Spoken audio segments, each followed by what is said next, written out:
together to discuss Legion business, to learn, allow us to open our hearts and our minds so that way we may learn the good things of what the Legion is doing and be able to take this back into our own departments and pass it on to our fellow Legionnaires.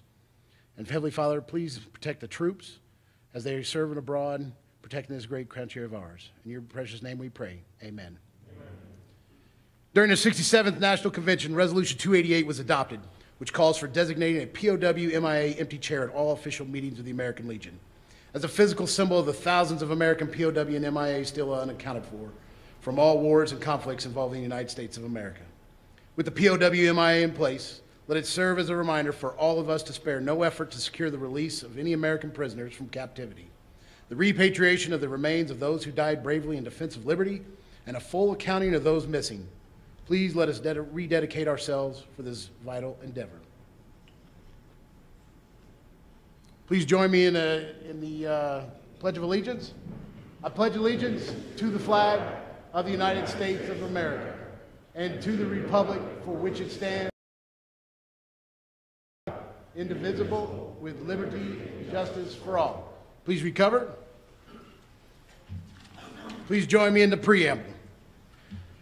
For God and country, we associate ourselves together for the following purposes: to uphold and defend the Constitution of the United States of America, to maintain law and order, to foster and perpetuate a 100% Americanism, to preserve the memories and incidents of our associations in the great wars, to inculcate a sense of individual obligation to the community, state, and nation, to combat the autocracy of both the classes and the masses, to make right the master of might, to promote peace and goodwill on earth, to safeguard and transmit to posterity the principles of justice, freedom, and democracy, to consecrate and sanctify our comradeship by our devotion to mutual helpfulness.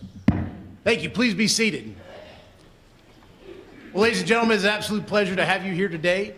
This is our very first time ever trying a training session for the new incoming district commanders. So it is outstanding to see all you here. And hopefully as we build on the future and continue to do this at each national convention, hopefully you'll be able to pass this on to those falling behind you. If they're able to make it, they can come, they can learn next year, and we'll continue to build that foundation. But appreciate every one of you being here. I'd also like to say good morning to the folks there in Facebook world. We're also streaming this live, so that way those who could not be at the National Convention would also have the opportunity to watch this as well. During the membership workshop back in the end of July, we had the district commander session as well. And with that district commander session, we were able to do that one on a Facebook live stream as well. And it created some good feedback, had some dialogue in there. And so now we're taking that back, pulling those comments down, so that way we can make sure that any questions that were posed to the group or anything of that we were able to answer those and make sure everybody got the proper information. Now today is a day for learning. It's a day for being able to get up to find out what, all your dreams and desires that you've ever wanted to learn about the American Legion. So this is interactive. By all means, if you have questions, please make sure that you ask those. You may not want to ask it, may feel a little timid and think, all right, this may be a crazy question, but somebody in the audience may as well, or somebody in Facebook may want to hear it as well. So remember to just ask questions and make sure you walk out of here with everything that you've wanted to know. But all right, without further ado, though, I'd like to introduce a lady who's running for National Commander, who's going to do an outstanding job leading. On Thursday when she is elected, she'll be able to do so. So with that, I'd like to introduce Denise Rohan from the Department of Wisconsin. Thank you so much. Thank you. Please be seated. I'm gonna try to move the computer just a pinch without. I'm good. Okay. So I want to start by saying congratulations on the positions that you have. And just out of curiosity, how many were at the membership workshop at the end of July? That is fantastic. It's great that you came back to learn more, and the other ones are here also. And to the Facebook people, hi. It's been known to happen to me that as live streaming goes on and sometimes spooling happens, that my mouth is always hanging open while spooling is going on somebody's computer. And everybody's like, come on, you can do it, you can do it. But anyway, congratulations on your appointments or your elections. Now, usually I travel with a bunch of plastic cups, of these solo cups, but Mike said my luggage was getting too heavy and I couldn't bring them with me. But what I want to point out in this pyramid of solo cups is the American Legion has a strong foundation at our post level. And at that strong foundation of the post level, you have the next level of our county commanders and our district commanders, followed by our department officers, and then we have our national officers. And when you look at a pyramid of these solo cups, and I wish I had them here, if you pull out some of those blue cups, if we lose post, the whole infrastructure of this organization starts falling apart. It is the foundation of this organization comes from the post level. It is a grassroots organization. And so that's why we need to get our messages down to our post members. So I thank you for being here, because as district officers, you are the middlemen, the middle people to get the information from the national to the department to your district and counties down into your post. So I thank you for stepping up to take care of that part of our infrastructure, so that we don't start falling apart from the bottom up. Now, as some of you already know, the theme for the coming year is Family First. And we are purpling up as an organization next year with a purple membership shirt. And the reason behind that purple membership shirt is because several years ago, our military personnel, they started joining forces and working together. The Army, the Navy, the Marines, the Air Force, the Coast Guard, they started joining forces and having joint bases where training was taken together as units amongst all the different branches of the military. And when all of that joint force stuff started happening, they said that the military purpled up.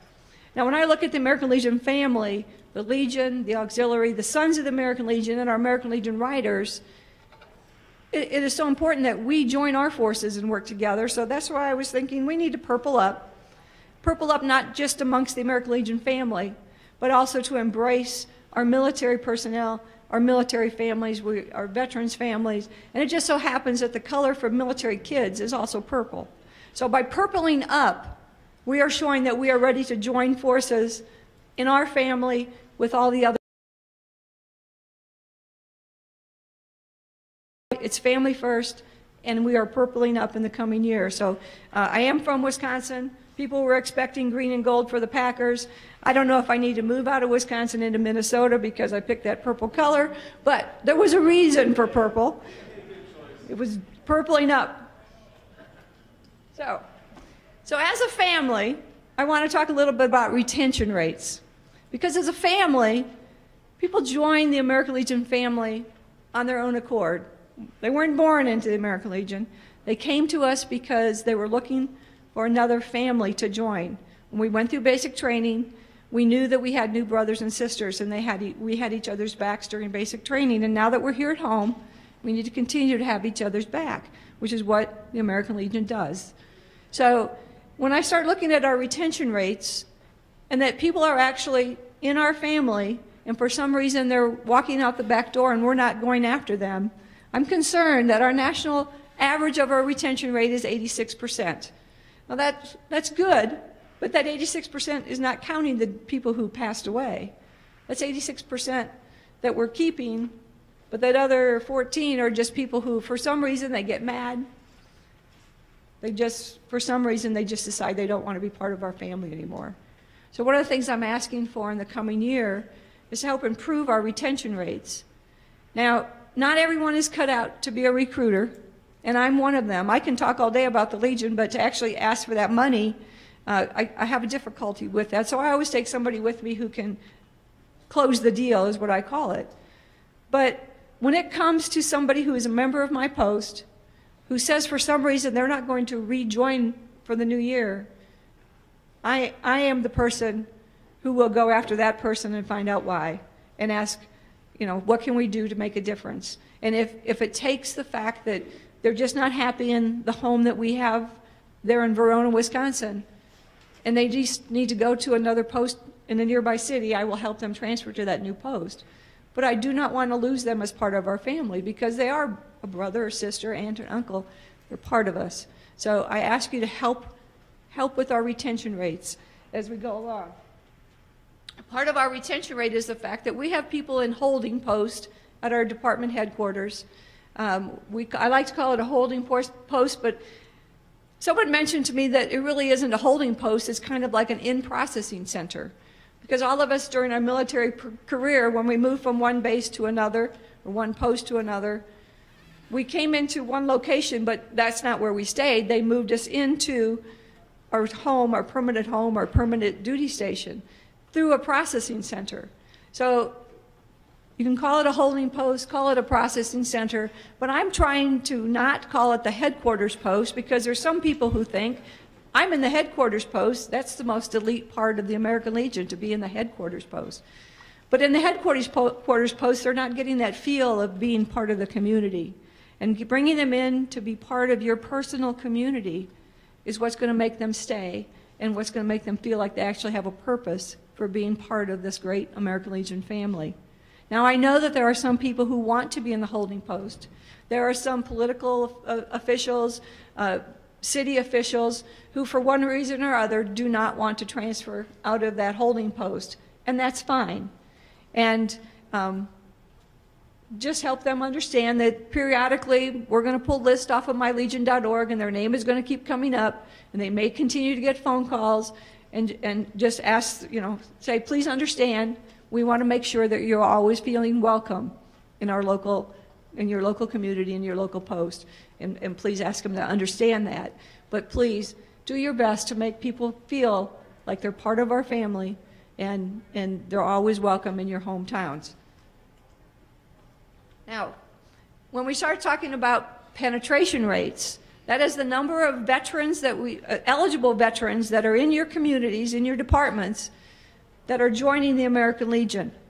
Now, I continually hear about opening our membership dates and doing away with the war era part of eligibility.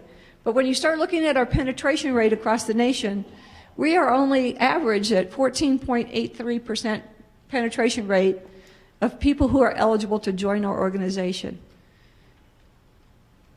Vermont is at 37.44, which is fantastic. So those are the four highest states as far as penetration rates, but our national average is not quite 15%. So we have a lot of veterans out there that we need to help find and get them involved with our organization, help them understand exactly what it is we do. And part of that is training.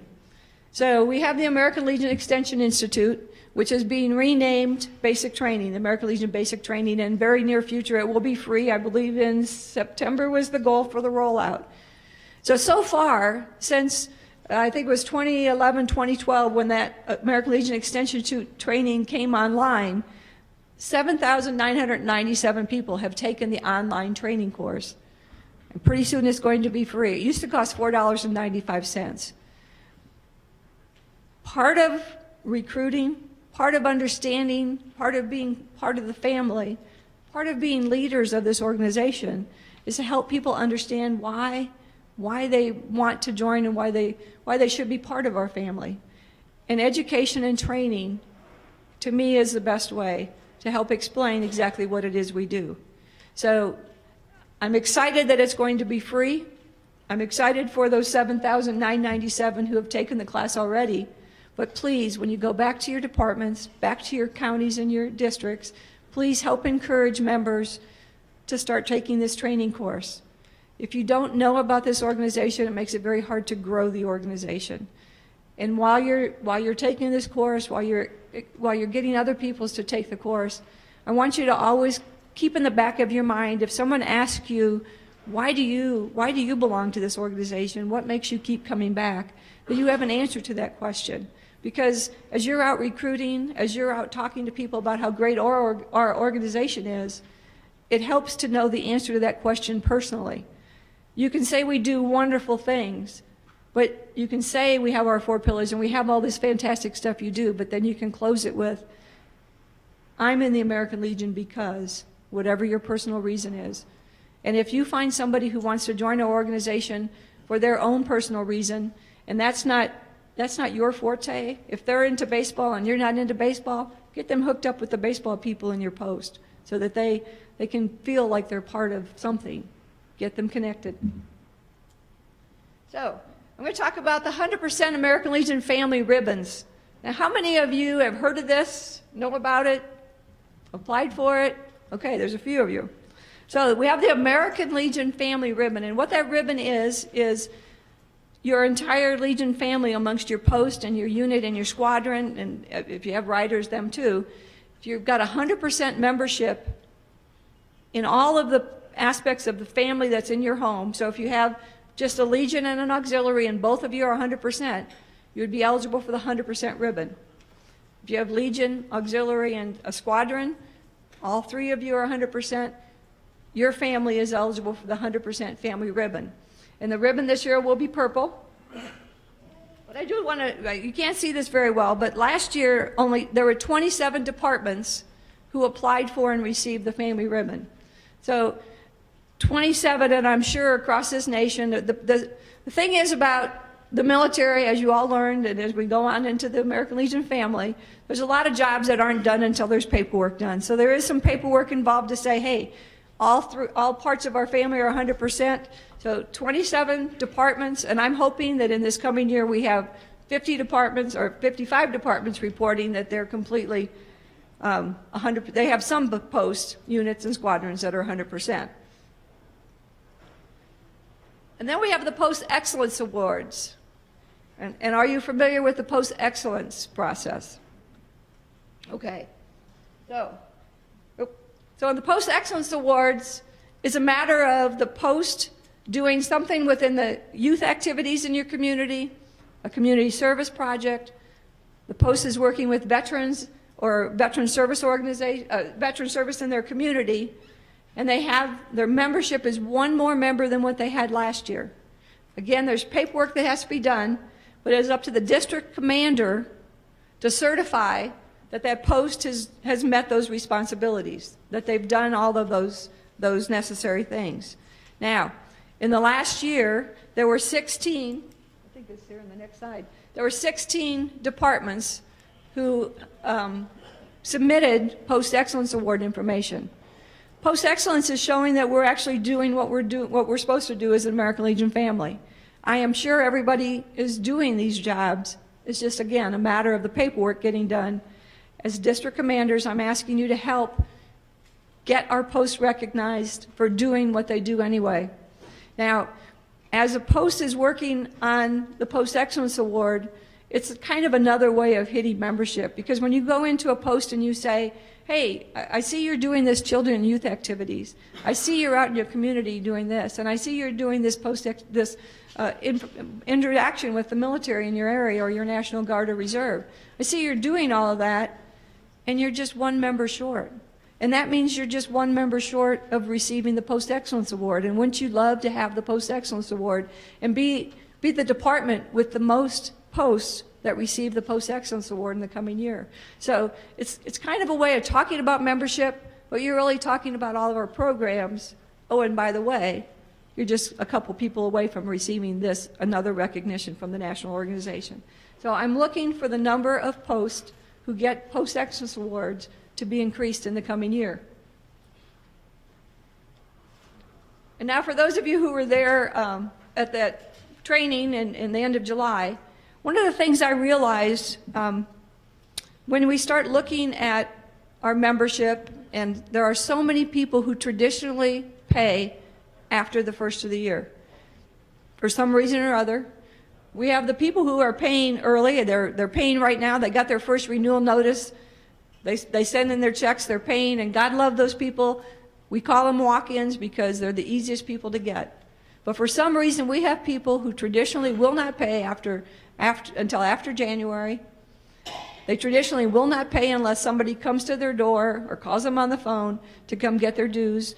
For some reason, that's their tradition. But as you start looking at the numbers and the amount of money that our organization is spending, I'm not going to say it's not wasted money, But a lot of money is being spent sending those renewal notices every year. And as those renewal notices come out, after the first of the year, there are another series of renewal notices go out. It's over $250,000 that's being spent looking for those people who don't pay until after the first of the year. So as you learn about MyLegion.org, which is coming up later in this morning, as you're learning about MyLegion.org, I want you to, as you go back to your departments and your districts and working with your posts, I want you to help them pull lists off of MyLegion.org of those people who paid after the first of the year for this year's membership dues. And I want you to start working those people now. And if it helps to say $250,000, imagine what $250,000 can do for our programs. $250,000 can do so much good in this organization. And try to help them understand that if they wait until after the first of the year to pay their dues, technically they're not a member. After December 31st, their membership has expired. So help them understand that. Help them understand that if there's some sort of national emergency, now I'm sure you can work this out somehow, but if there's a national emergency in their area in January, they're no longer members. And they may not be eligible for a national emergency relief funds. So whatever reason you can find to make them feel like they need to pay their dues early, let's get them retrained so that they're starting to pay their dues prior to the first of the year, and help find out what that reason is and help turn that into a positive of getting them trained to pay earlier. And as you're going out and recruiting after the first of the year, please, as you recruit the new members, help them understand that their renewal notices are going to come out in July, and it's sort of like a magazine subscription that they need to start paying before their subscription runs out. So help them understand that they may pay their dues for the first time in March, but there will be another notice for the coming year coming out later in the year. So you can help with that. And part of this, reconnect.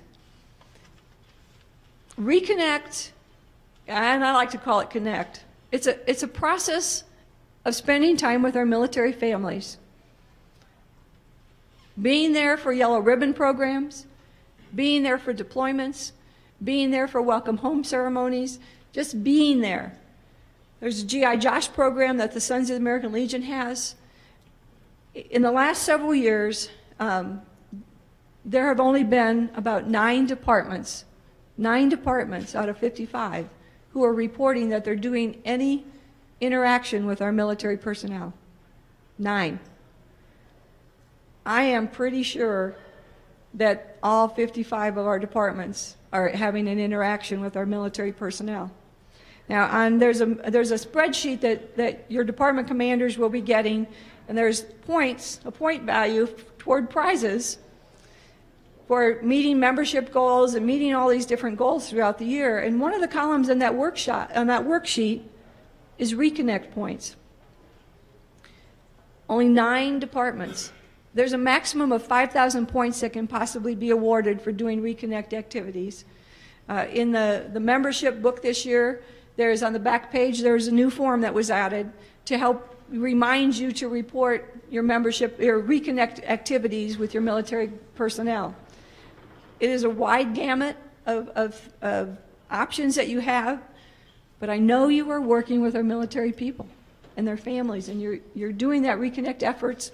Again, no job is done until the paperwork is done. So please continue to submit information about what you're doing with our military personnel. These are the departments who have been reporting over the last couple years.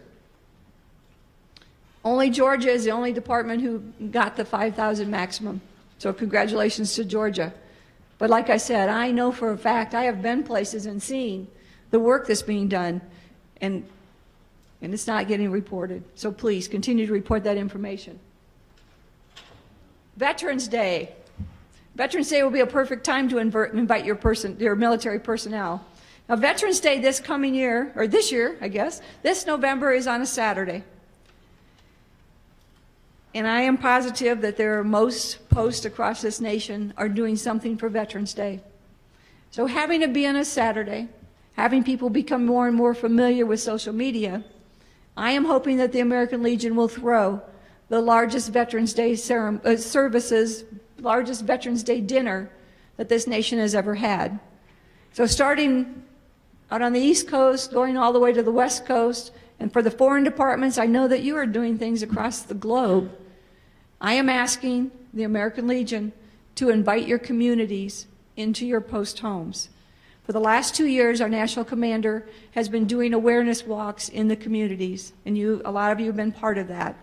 As you go out in the communities and they see that you exist, I'm asking you now to invite the community into your homes. We have military personnel, you have recruiters, you have military families in your community who the spouse may be deployed and they are just floundering, waiting for somebody to make them feel like they're part of the community. We have veterans who are in nursing homes. We have so many opportunities to invite people into our post homes. Inviting in not just the veterans, but by inviting in your community, you may find some alumni from one of your programs that you may not even know is an alumni. Or you may find the child of someone who used to be a post commander years ago.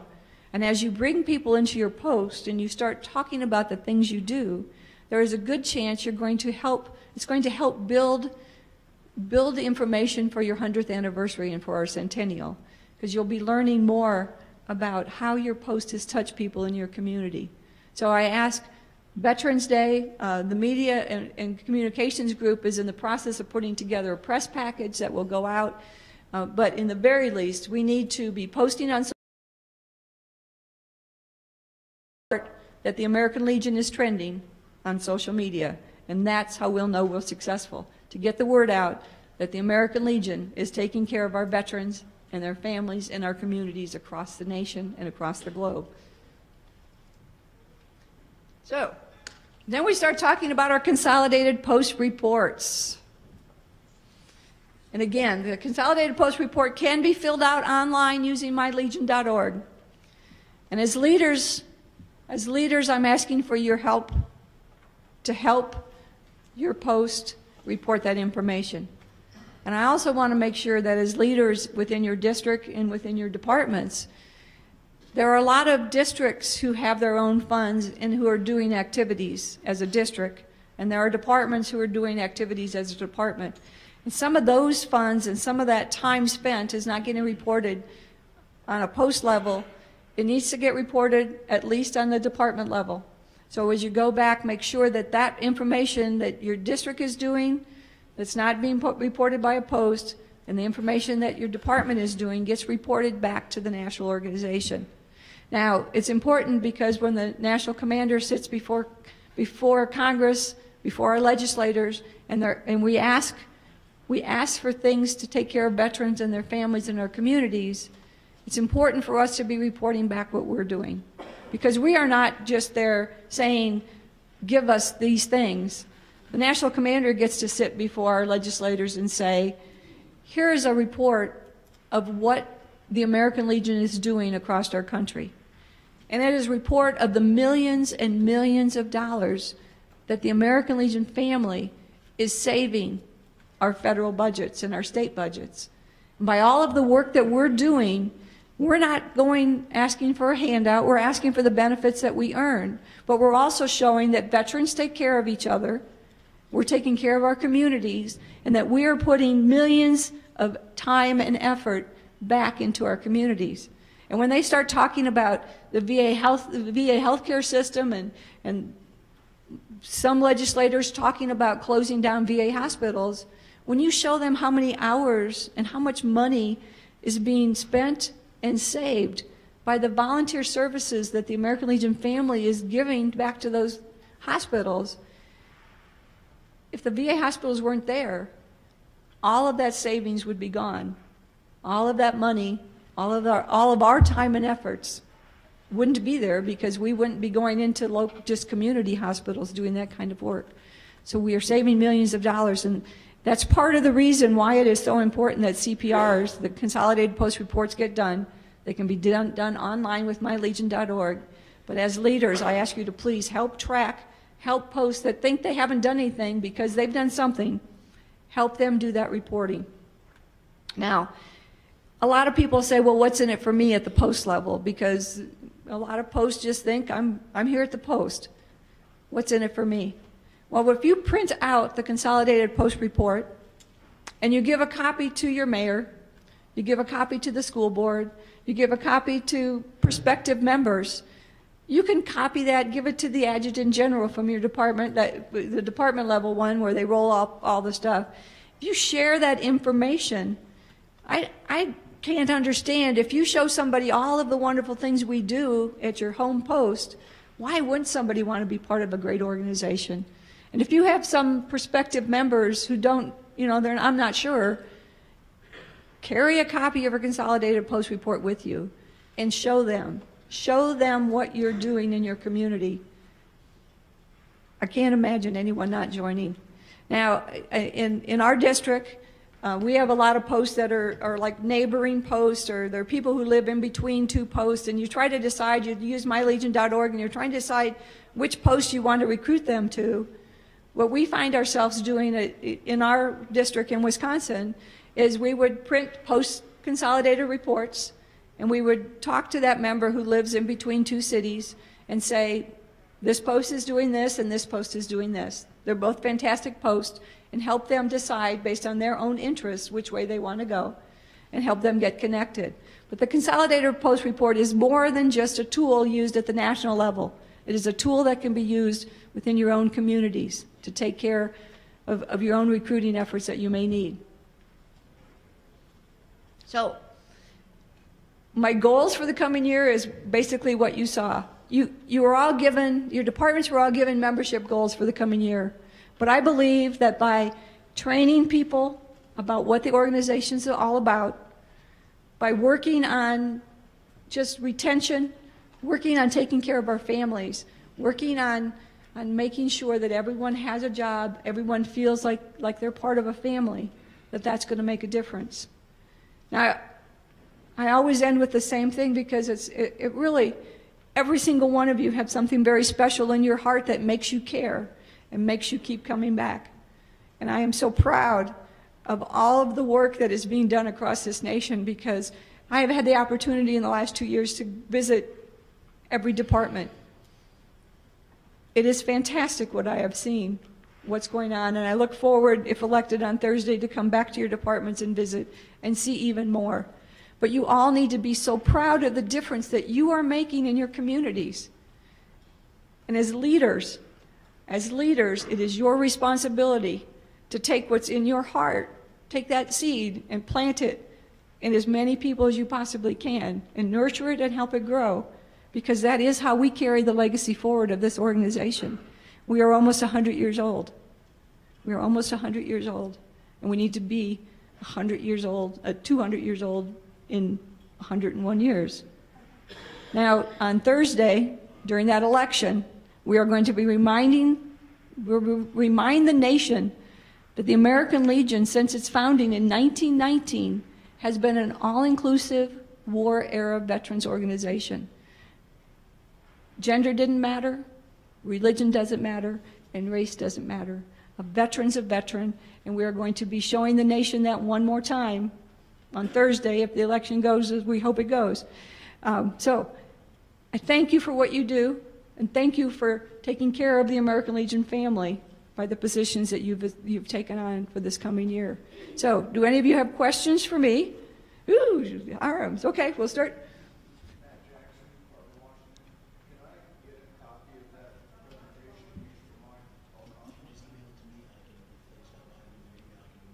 Okay, the answer to that, the question was, can we get a copy of this PowerPoint presentation, and Matt will take email addresses and email it out to you. That was a question, okay. I'm very close to opening a new post in our district. I have a lady who served in the military who is very anxious to be a member. Her husband never was in the military. Okay. None of his family was ever in the military. He is not eligible for our military family. is there anything that we can do in the future to include these people? Because we have so many ladies who are joining the military, who are becoming part of our family, and we can't call it a family if we don't include everyone. Okay. So, for the people listening at home, and if you didn't hear here, the question comes down to, he's starting a new post in his district. The question comes down to, there are a lot of female veterans who are married to non-veterans, or people who are not eligible for the American Legion family right now. There are a lot of studies that are being done to find out how we can incorporate all family members to be part of the American Legion family. And I know that as with a theme of family first and wanting to make sure that we have an inclusive family, that question will come up over and over again.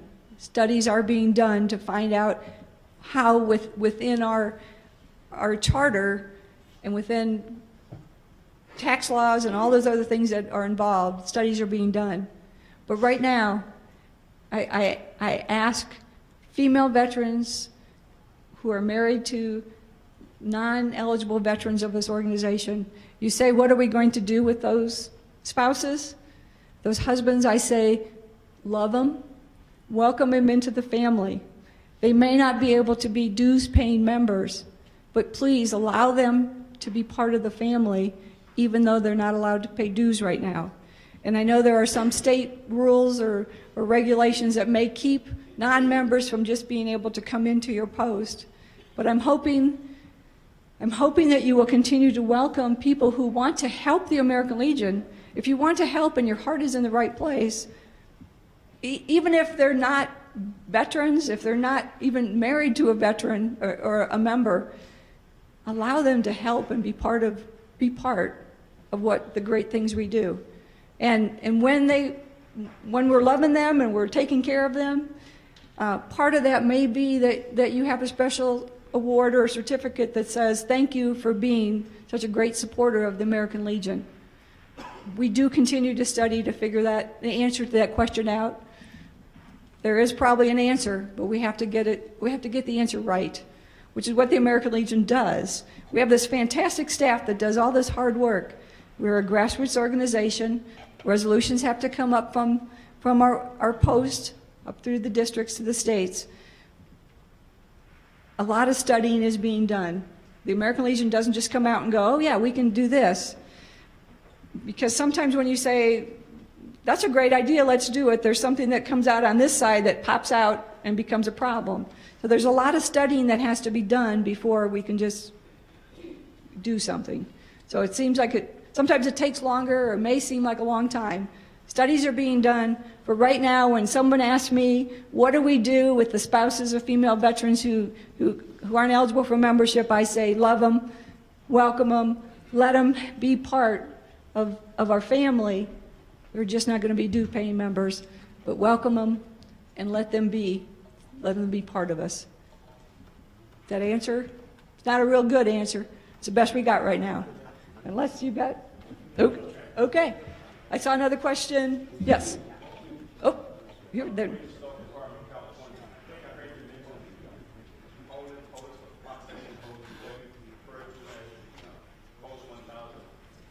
That would be California's number. The question is about holding post and processing post.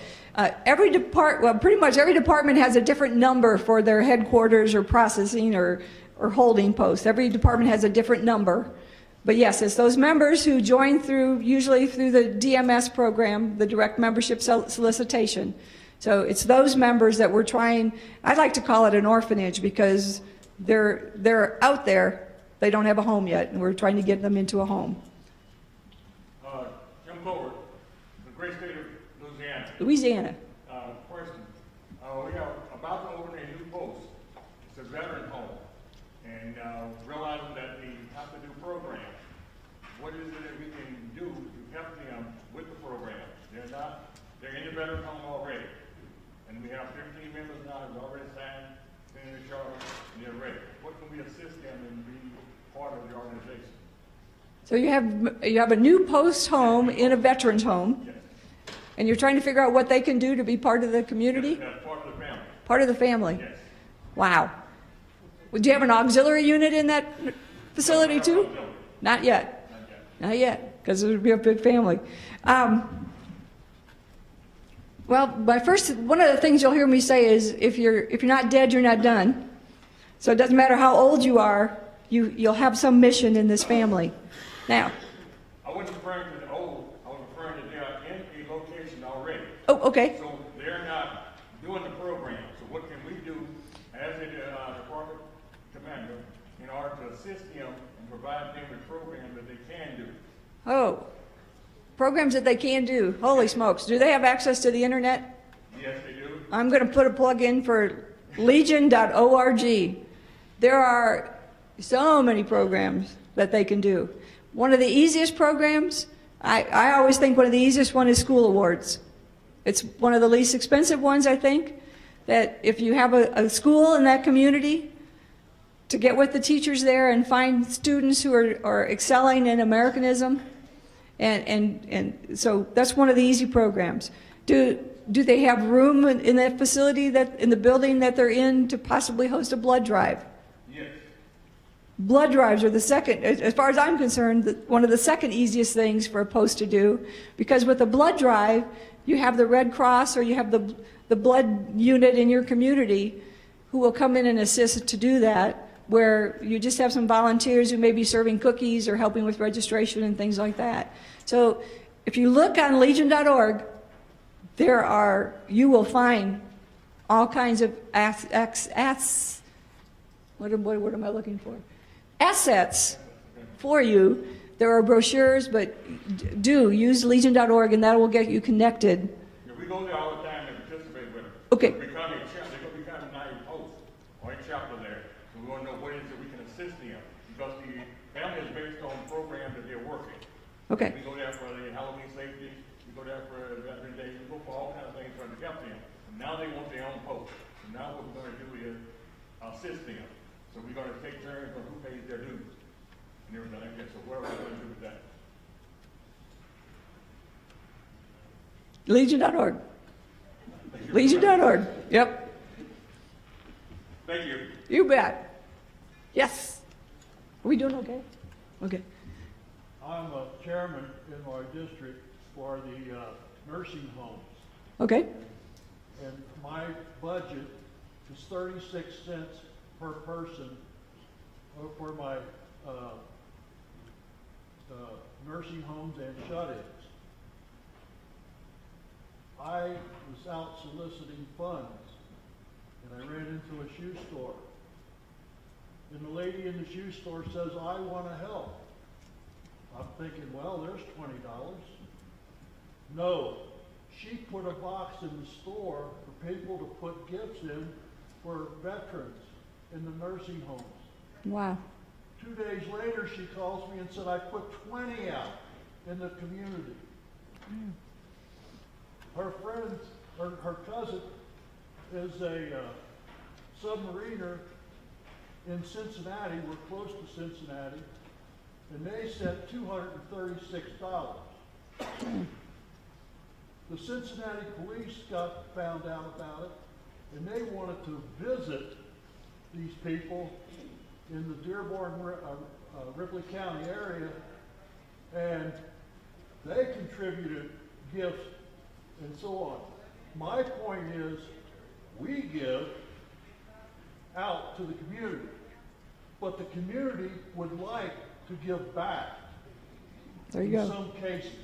So don't be afraid to accept that thing. And okay. She changed jobs, and she's going to do it again this year.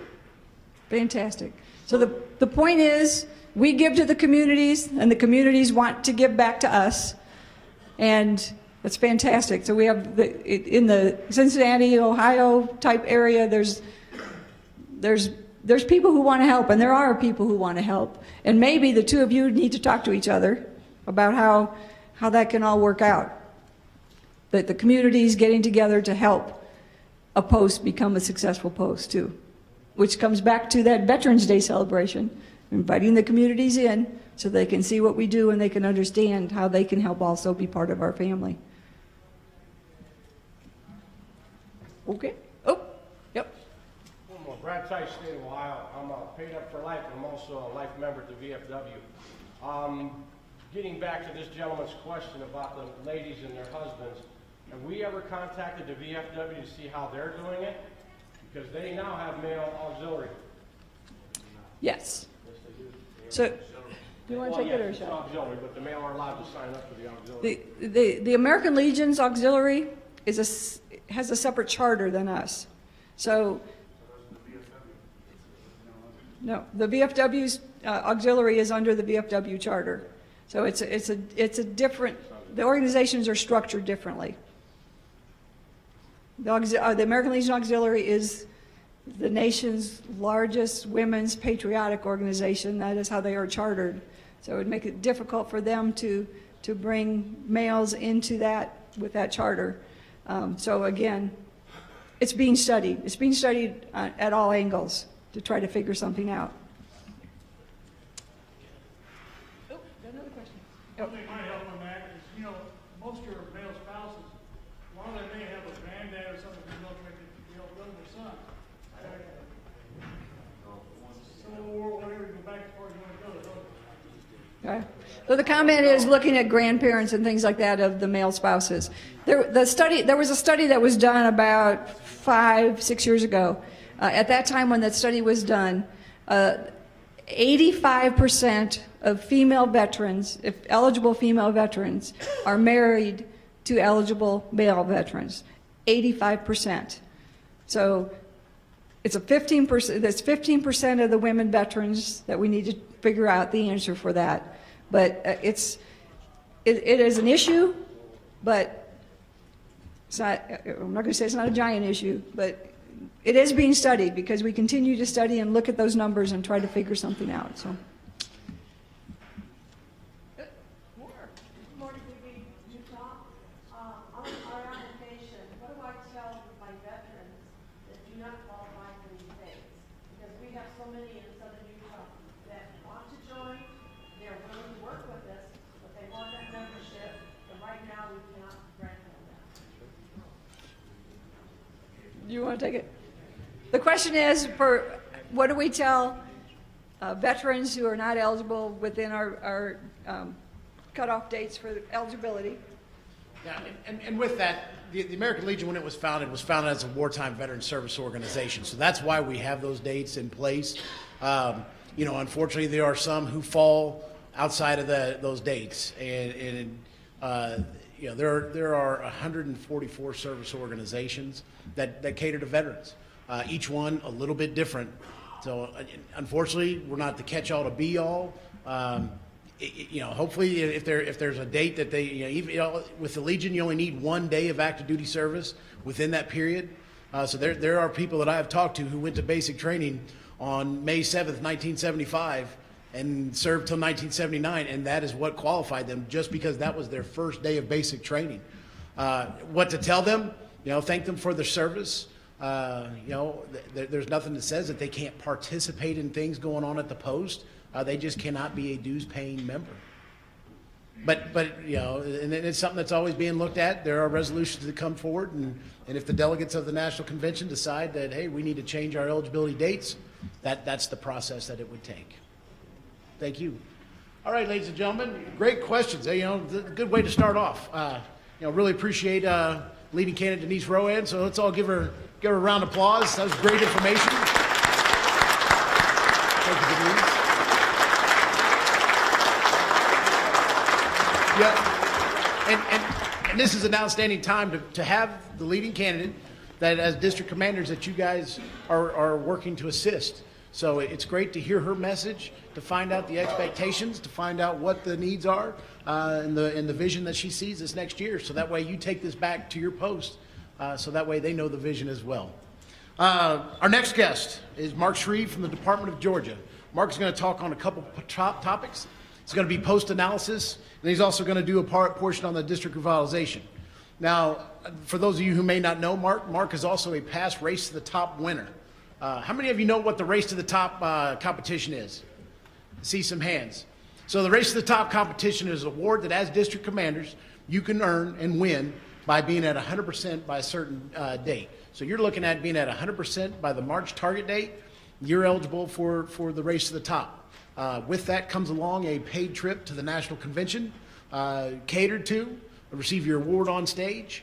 So when Mark's up here and he's talking, he's not talking because he's got a PowerPoint and he's able to do this. He's talking from experience. He did a great job in the years that he was doing it. So I'd like to introduce Mark Shreve to the Department of Georgia.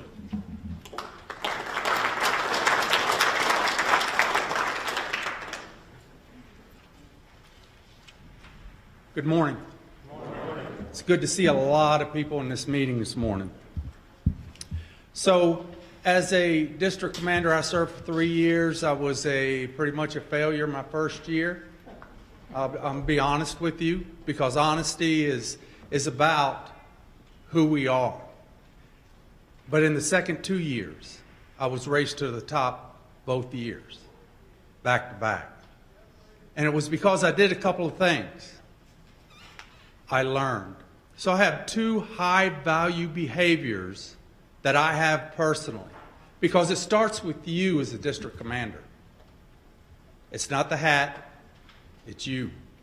It's what's under the hat that really counts, and how you lead your districts or counties. So the first high-value behavior that you should have is ask a veteran to be a member of this organization. Just ask. That's the number 1 high-value behavior that you should have personally. The second high-value behavior is share knowledge. As a district commander, you should be visiting all your posts, and you should be taking notes and taking notice of what they're doing well and what they're doing not so well. So then you've got to look at the post, and we're going to talk about post analysis, but I want to take just a step back, and I want you to think about the individual person, the veteran on the street, the veteran that needs renewed, the veteran that's new to the organization that you're going to recruit. What do they go through? What is their thought process when you ask, or when you want to put them in a post, or you want them to renew? Remember, they have 3 things that they think about. The first is understanding what we do. When you sell this organization, they have to have an understanding of what you're actually doing. The second part is consideration. That's the time that that veteran is going to take to consider whether they want to be a part of this great organization or not. And even further, to be a part of your district, and even further than that, to be a part of the post that you want them to go into, especially as a district commander. So another thing you should have is a personal mission. I'm a district commander. What's my mission? What's my personal mission? I'm going to tell you what mine is. This is my mission. The American Legion exists not as a luxury or a privilege. We exist to champion the benefits and care and provide the ability for every veteran to have the right quality of life. That's my personal mission. As a district commander, having a personal mission is key to what you do, because that's where your internal motivation comes from.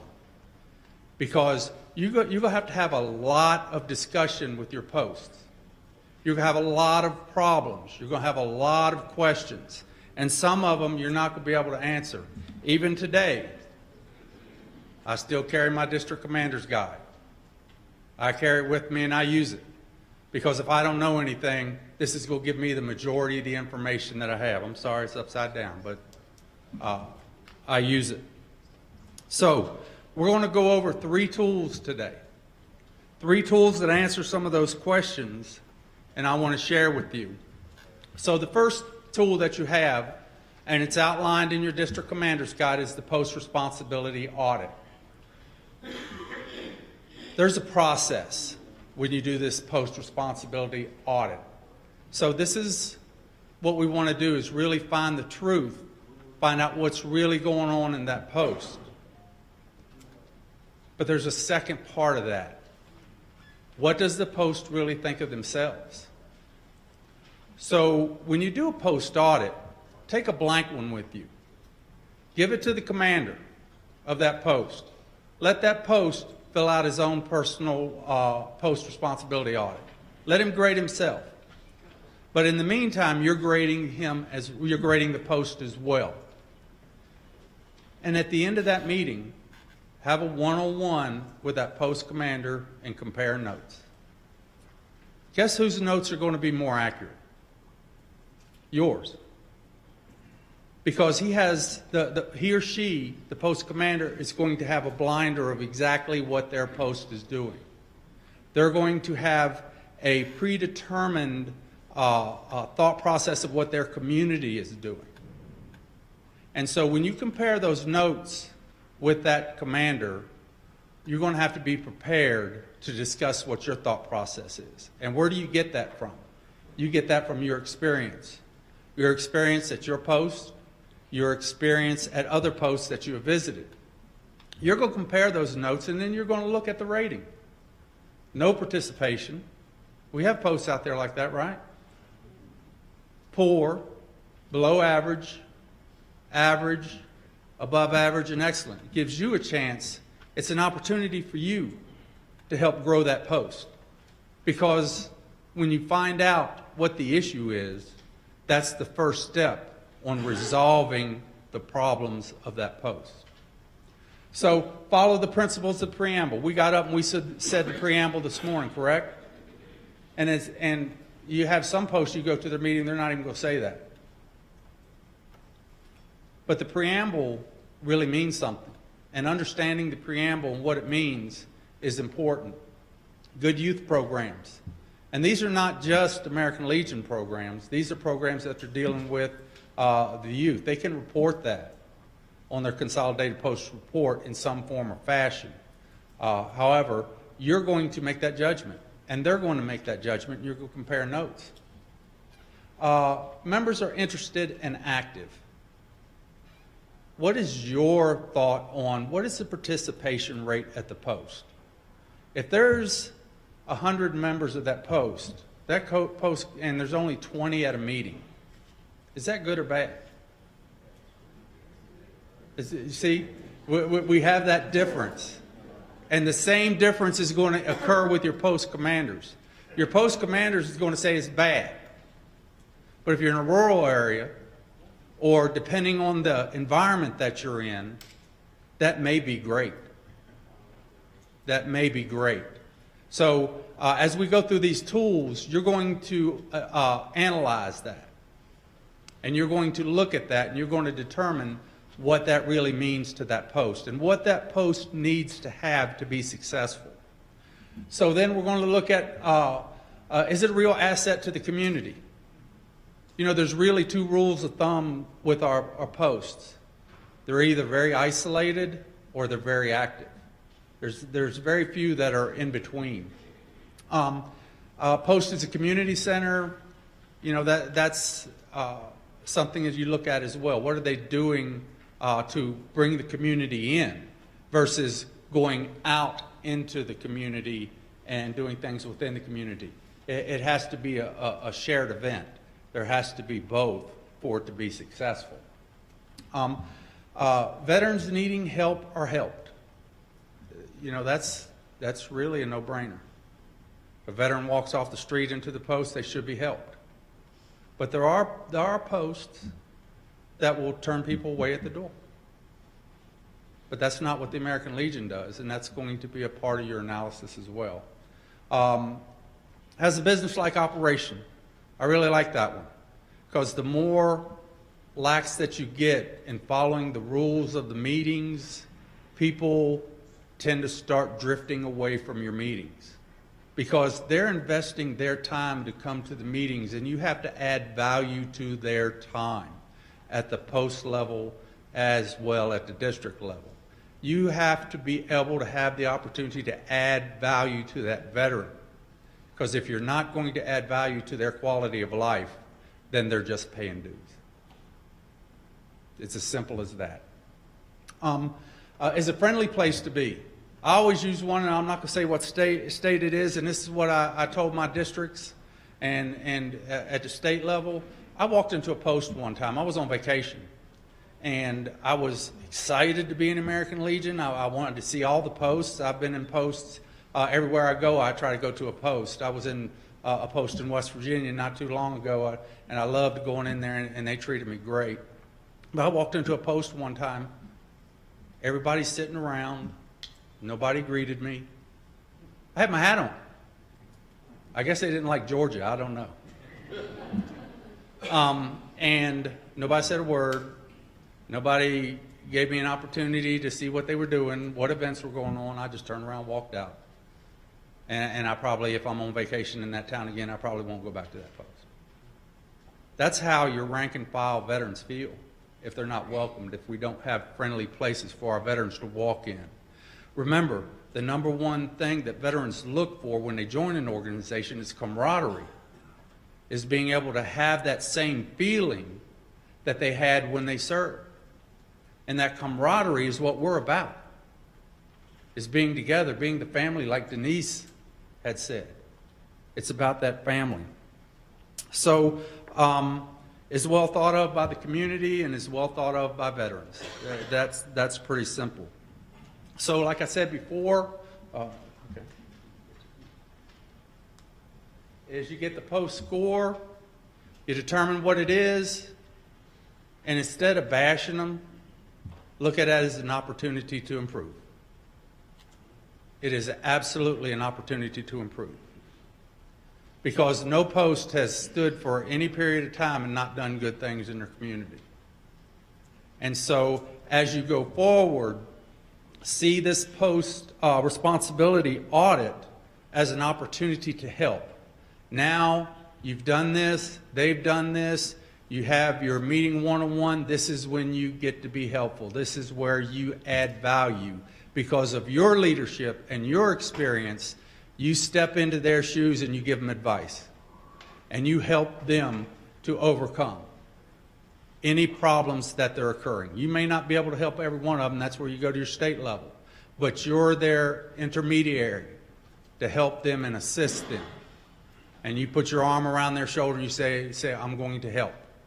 And we're going to improve. And you instill that confidence in that post commander. Because that post commander has a lot of responsibility. But as you as district commanders, you instill in them that they can be successful. And then you positively reinforce them for taking that opportunity to go to that, to be the leader of that post, to be the face of the organization for that community. Because it's a huge responsibility, as is the district commander. But you're there to reinforce them. So we're going to move on to the next one, which is the post-analysis form. So the American Legion has MyLegion.org.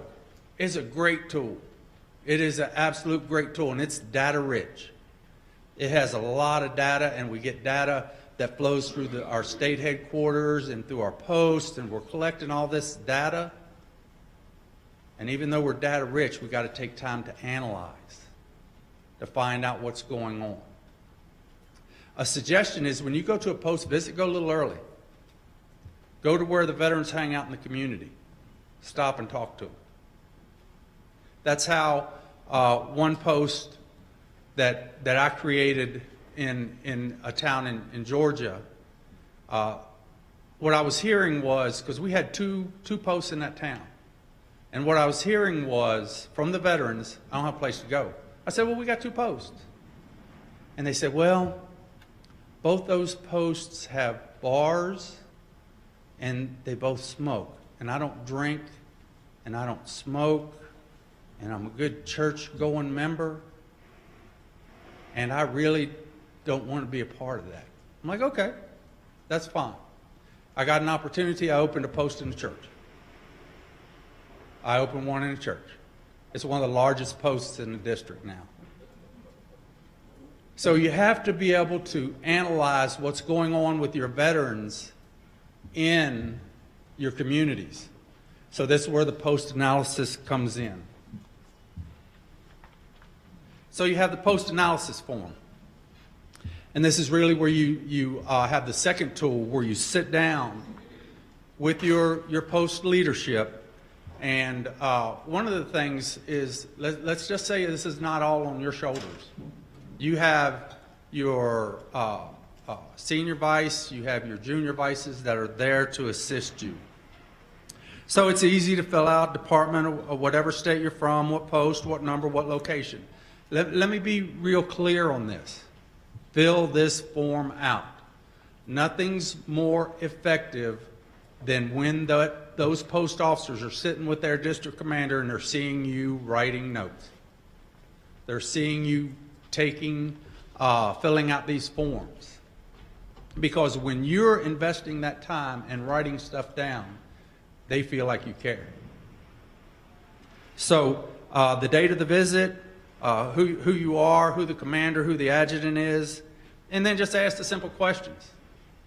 Just ask the simple questions. Do you have the committee? What are they doing? How's your membership looking? What's your children and youth program? You have a committee chairman? Write all this stuff down. Take this information. It's gathering data for you. Membership goal. Members to date. Members last year. Post-Vietnam veterans that have joined your organization. What does that really mean? Anybody know? The Gulf War, how younger you're getting, right? Are you getting younger at your post? That's what that's really telling you. Is how's the general conduct of the meeting? This is your chance to look for the good things that they're doing, and then correct the things that were done wrong. But really look for the good things that the post is doing. And then the regular total attendance, how often does the post meet, the dates, how the executive meetings, and then your opinion. You have an opinion, right? And your opinion matters. Because you're not doing this with just one post in your district, you're doing it with all of them. And you're going to have posts that score higher than other posts. So then you got to look at your demographics. So you have this data that you can pull from MyLegion.org. You know, as district commanders, you have that information available to you. You have passwords. You can look. You can go in and use the zip codes and see how many veterans are eligible in that area. You can ask your state for what are the penetration rates in your counties, and you can get a listing by county. You collect all that, and then you've talked to the veterans in that county because you've gone earlier and talked to some of them. You can get a flavor of what they're looking for. And then when you do this post-analysis, if it's a young bedroom community for a local military installation, you're going to focus on children and youth. But they may be doing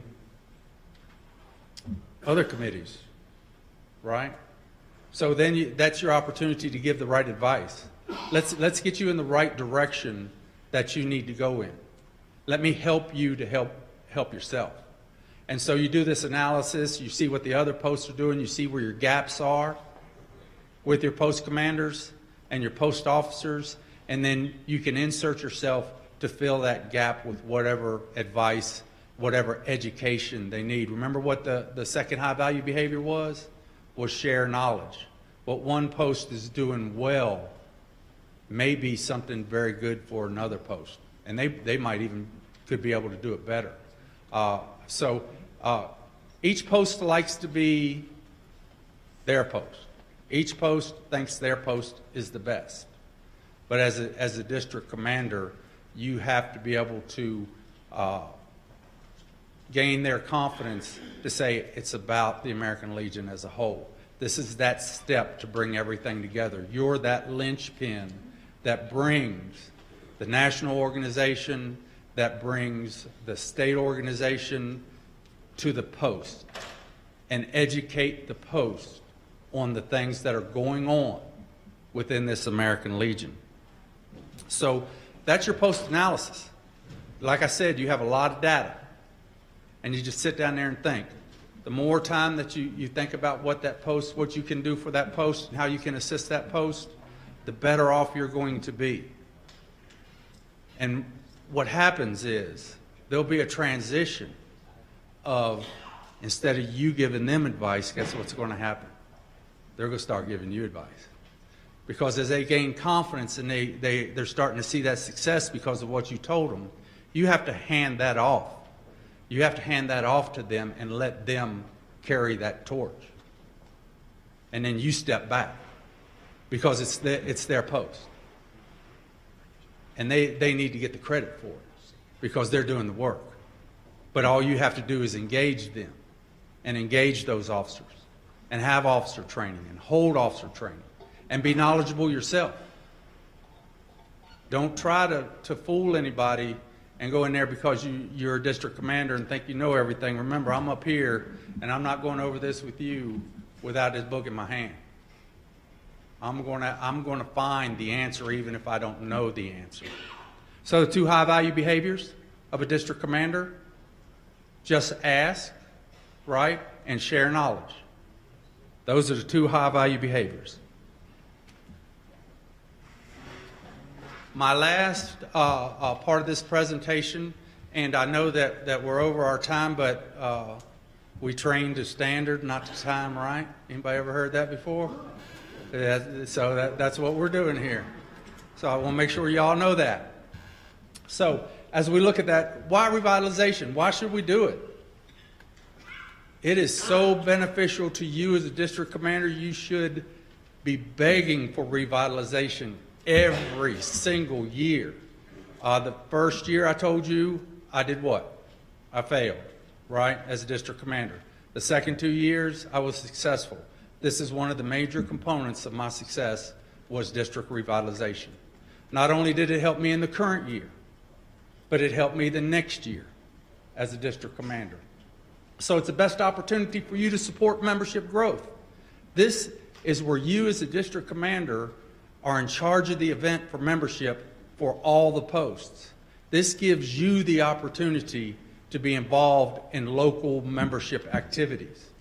So when they're on their phones in that revitalization and you're district commander, you're walking by and they're filling out those transfer forms and you're patting them on the back or they're asking you questions, you're totally engaged in this process because they're going to be looking to you. You're going to have instances where posts are calling folks in their own counties, but you're also going, and they're going to know what that post does, right? But you're going to have instances where they say, well, I don't want to belong to that post. Tell me what the post in the next county does. Well, that person that's calling may not know that, but guess what? You do. You and your officers know what that other post is doing. It gives you a chance to help membership growth. It provides initial voice-to-voice contact with those members. Now remember, they talked about the holding post, I think it was called. It was called the headquarters post. I call it the paper post. That's all it is. And so when you look at it, now I think we're going to start referring to it, and I like the term in-processing post. I'm going to use that at next revitalization, what Denise got up here and said. That post is probably the first voice-to-voice that they've heard because they got it at the direct mailing. That's when they joined. How many people here joined through the direct mail campaign? Okay, that's what I did. And if somebody hadn't stopped me at a post office and asked me if I wasn't a veteran, I wouldn't have known where my local post was because it's 16 miles from where I am in my county. And so they brought me in. And so we had the same opportunities. It gives you that voice-to-voice to sell your post, to sell what the American Legion does. Remember, go back to the personal statement. It's not a privilege. We exist to champion veterans' rights, veterans' benefits. So it improves membership target for the current year because some of them are going to pay. But it also, if they're already paid, then that member automatically transfers over the next year and you've got that revenue coming in for your post. So that's why revitalization is important for the district. That's your chance. That's your opportunity. That's your event.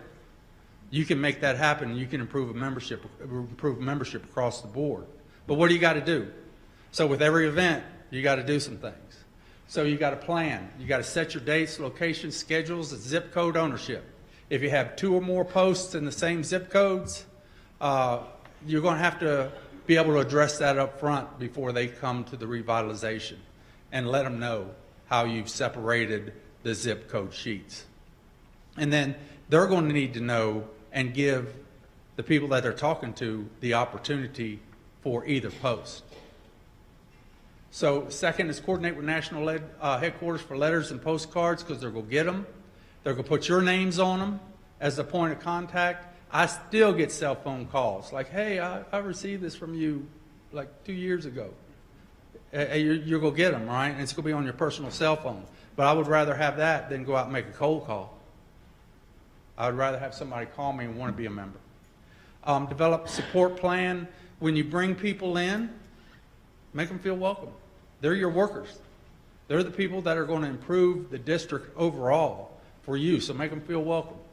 And that's snacks, coffee, food, and make sure you enlist the department for assistance. Bring down their service officer, the department's service officer. They can be there on the last day, and you'll have walk-ins. And have your folks, have them visible when they walk in so that your folks can see that revitalization is effective. And then you got to select the volunteers from all the posts, train them on scripts. Now I want to take a minute with that, because when I first did revitalization, I had the script. But I will tell you, Billy Mitchell came up and said, just be yourself. Just be yourself. Sell your post. You're the best person that can do that. Sell your district. You're the best person that can do that. And we get more members by just being ourselves. Now you have to say some things on the call, and you have to make sure that you stay within boundaries on the calls, but be yourself.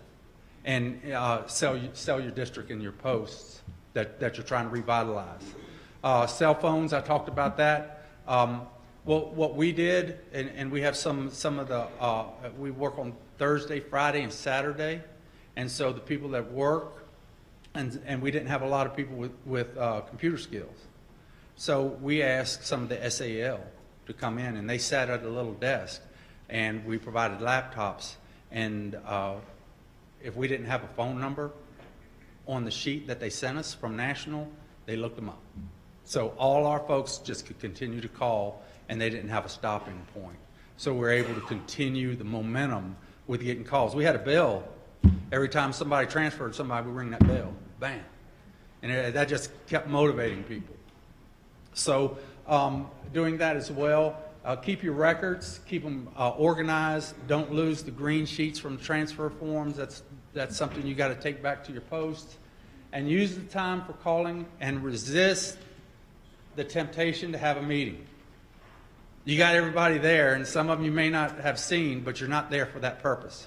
You're there to grow the organization. So revitalization is there for that purpose, not to have a meeting. So you have to resist that temptation, because you got all this information. You want to share it all out, but you really got to resist that. Take time out to meet with everybody, train them up on how to do it, but conduct revitalization for what it is, revitalization. That concludes my portion. Any questions for me?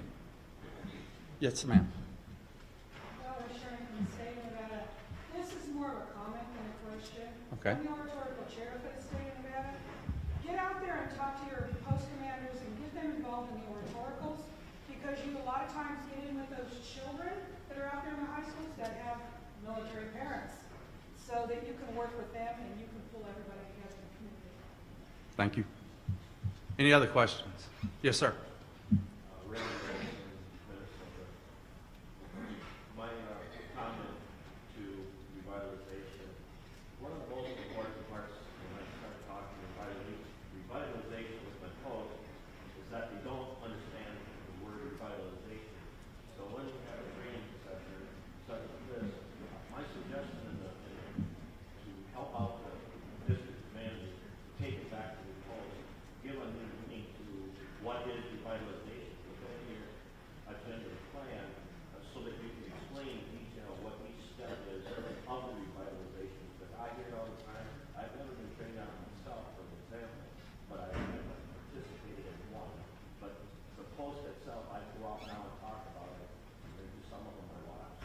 That is really good feedback, because revitalization to some people means you're going to give me money to help build my post, right? So you're the courier, you're the educator, you're the one that's got to be able to explain what revitalization is and what the components of revitalization, what they are.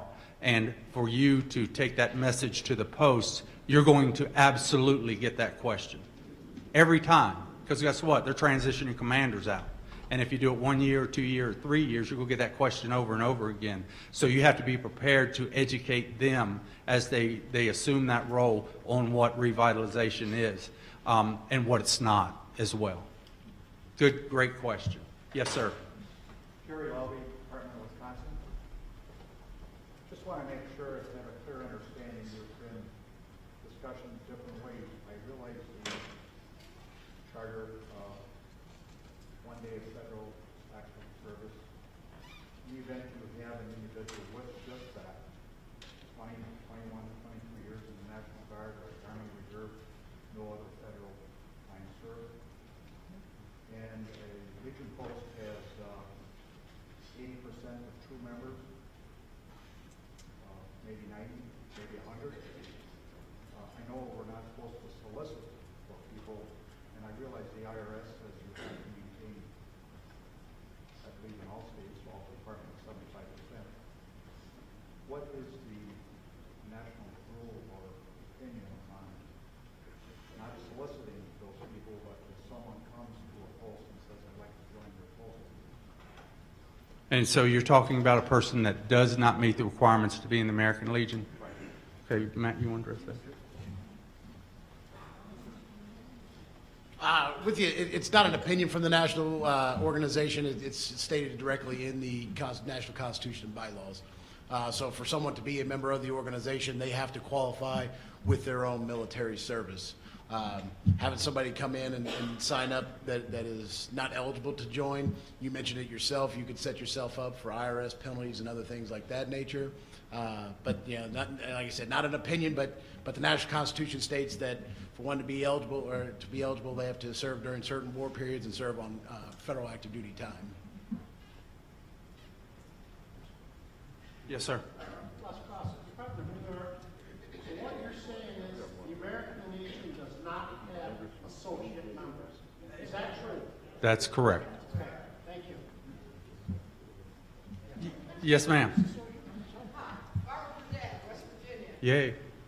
One of your the analysis, you said how active. One of the questions was how active are the members in your post?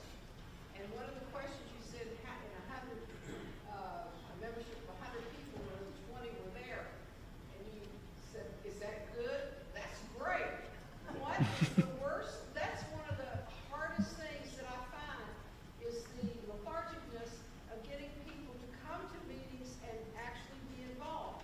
I mean, they pay their membership, but they don't interact, and they have no problems with what the post is doing. But why is it that only 10% of any membership, or even less than that, actually does the work of each post? How do you engage these people that are out there? I mean, they're out there and they're not mad at anything. How do you get them involved to be more active in all of your programs? That's a great question as well. So in that example that I gave, there's 100 members in the post and there's 20 participants. And let's just say that through the data, remember we talked about being data rich, that those other 80 members, most of them are Korean War veterans, and most of them could be older Vietnam veterans, and your post meeting is at Thursday night at 7 o'clock. They're not going to drive.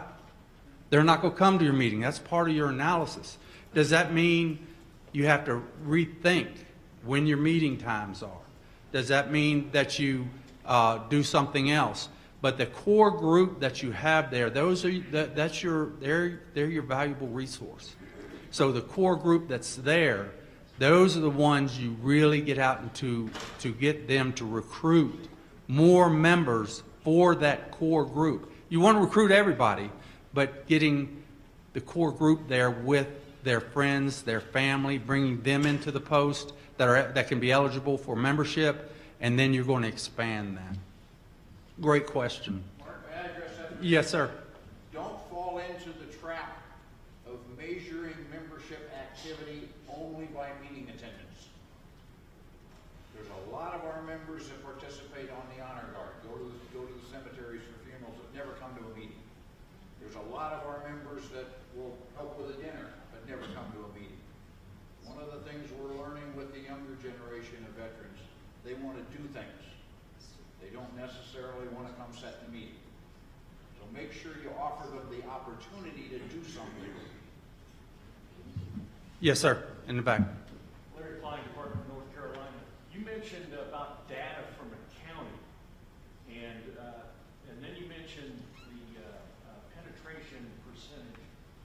And I think I missed something because it sounded like you were saying you could get that percentage from some county. So yes, so let me clarify that. What I do, I can reach out when I was a district commander, and today I can reach out to the state headquarters. They could give me a list of the counties as well as how many veterans are in that county that they have, and we had that list available. I can see that in the post, let's just take Harris County, Georgia. In that post, they have 100 members, but they have 3,000 veterans living in their county. And then I can see what the real penetration rate is. Excuse me. Sorry, in Georgia, they have that information that they will give to you? So I'm going to pass to the national membership chair, Randy Goodman. I just want to address that. That is something we track at the national level. Market penetration, it's done at the national level and provided to the department. Now, you don't have access to it. Maybe your department's not distributing it, but it is part of our national database to track the number of veterans available in a county. Yes, by county. Yes. Okay. No. We got Billy Mitchell, membership director. It's also available to you broken down even further at any given time through VA.gov. All of that information, you can pull up your state, and it will break it down by gender, it will break it down by ethnicity, it will break it down by county. All of that is always available to you that way as well. It's just okay. Not names. Not names. If you're referring to names, not names. And where is that? Just go to VA.gov, veterans population for your state. Really, I love the engagement here. Did we have another question, sir? In regard to back to revitalization, we talked about receiving phone calls on using your cell phone. And do you want to address like modern communication techniques? Because if you want to keep reaching through your work and keep making phone calls, I promise they'll be before you pick up the phone call with a number they don't recognize. I participated in the revitalization last year, and I left a message in the process that we were trying to do, but I also sent a text message that they were posted on the website to send text messages. If you're not sending a text message or an email, you're not reaching anybody before. Okay. Great feedback, because I'm going to take that back with me. So what he said was, it was a comment using text messaging as well for your post 9/11 of veterans when you're doing revitalization, which is a great tool as well. So good point. Yes, sir.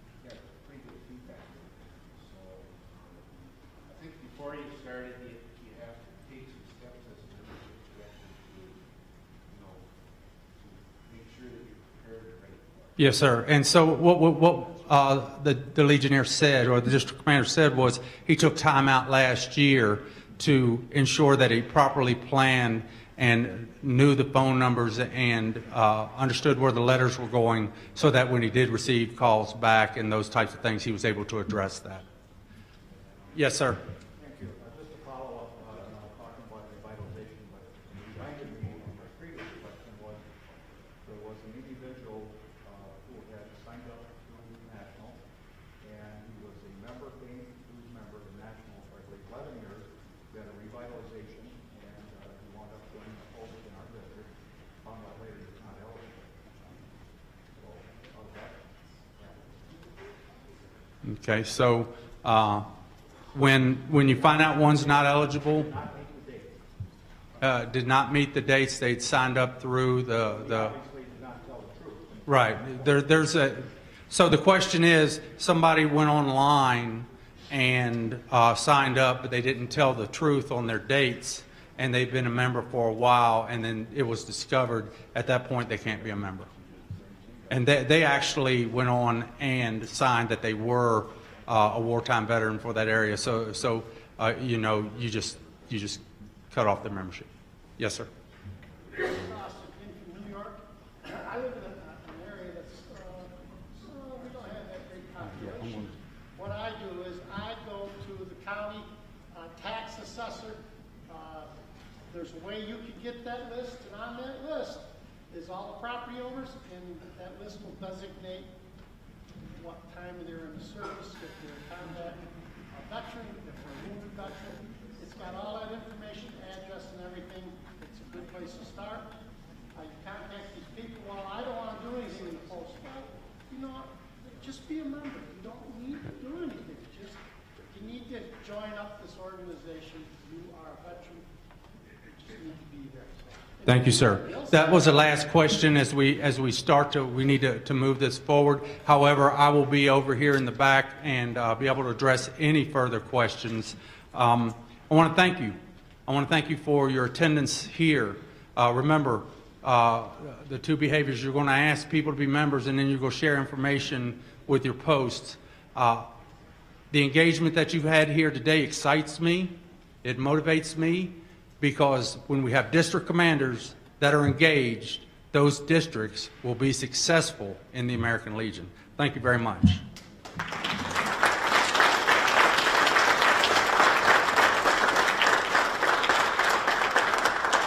All right. Thank you very much, Mark. Really appreciate that information. I don't know about you. I've never been a district commander, but from the information that he gave, I felt like that had prepared us to further our positions within the organization. So as district commanders, taking that information, utilizing that, and putting it in place within your post, I think is going to really help you to be a successful district commander this upcoming year. Moving forward, our next presentation is going to be from Libby Vickers. Libby Vickers, some of you may know the name, may have talked to her on the phone. She is the MyLegion guru at the national headquarters.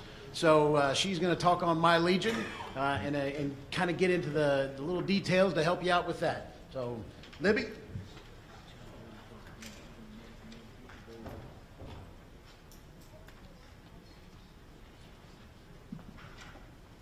Well, as Matt said, I have been working with the...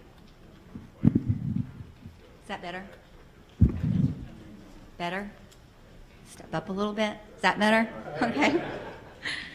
So as Matt said, I do work out at the Geiger Operations Center, and I have been with MyLegion since its creation. I actually started with the MyLegion when it was called Alpop. So it has come a long way, and I do have a booth down in the exhibit area.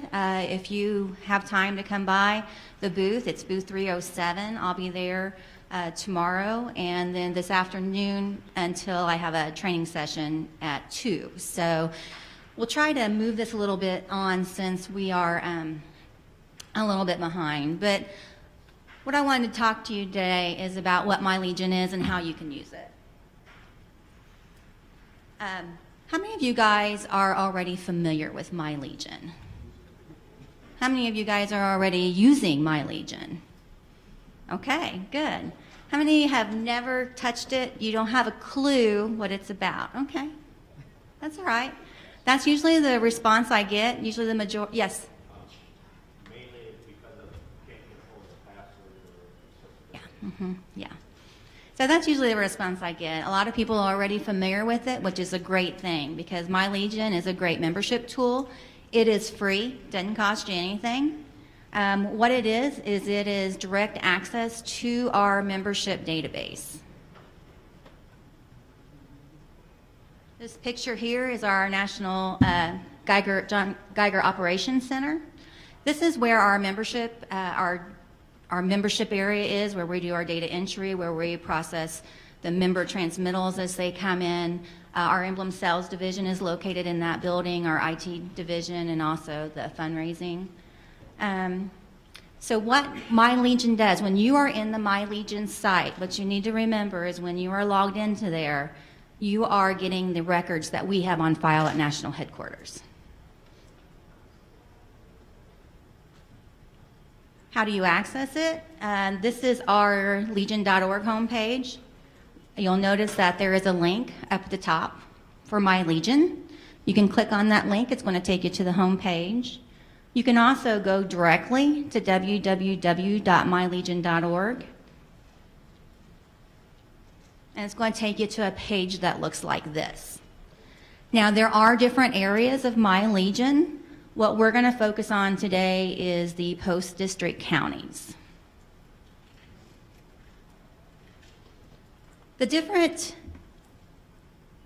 levels of MyLegion, we have the member site, which is any member that is a Legion member that has a 9-digit number are going to be able to create a MyLegion member account.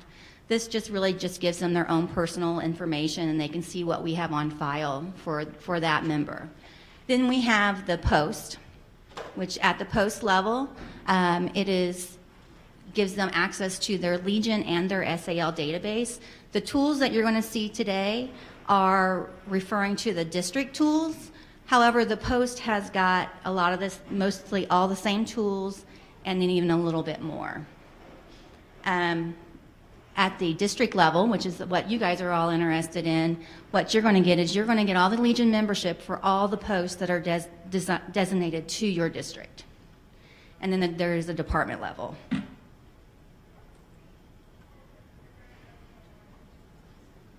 This is, when you click on that link for post district and counties, you're going to get this login screen. Now we're going to assume that everybody has a login. If you do not, at this time, don't worry about it. We'll address that and we can make sure that we get everybody access to the site.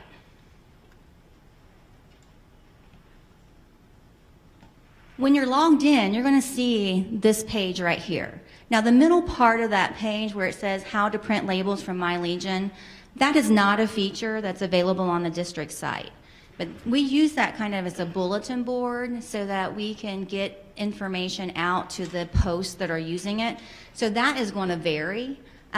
Previously, before that, we had the 2018 card information, just kind of giving the adjutants and the users the information about the coming cards. Towards the top, we have different sections within MyLegion, which we'll go over, and then to the side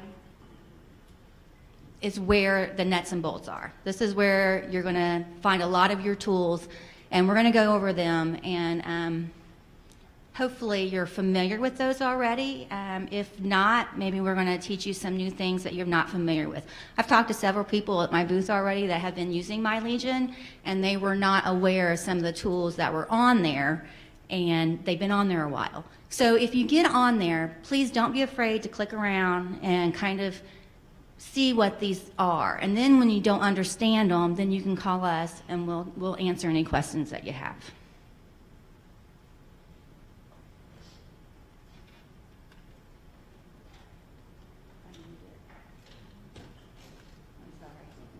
I'm sorry, I moved that.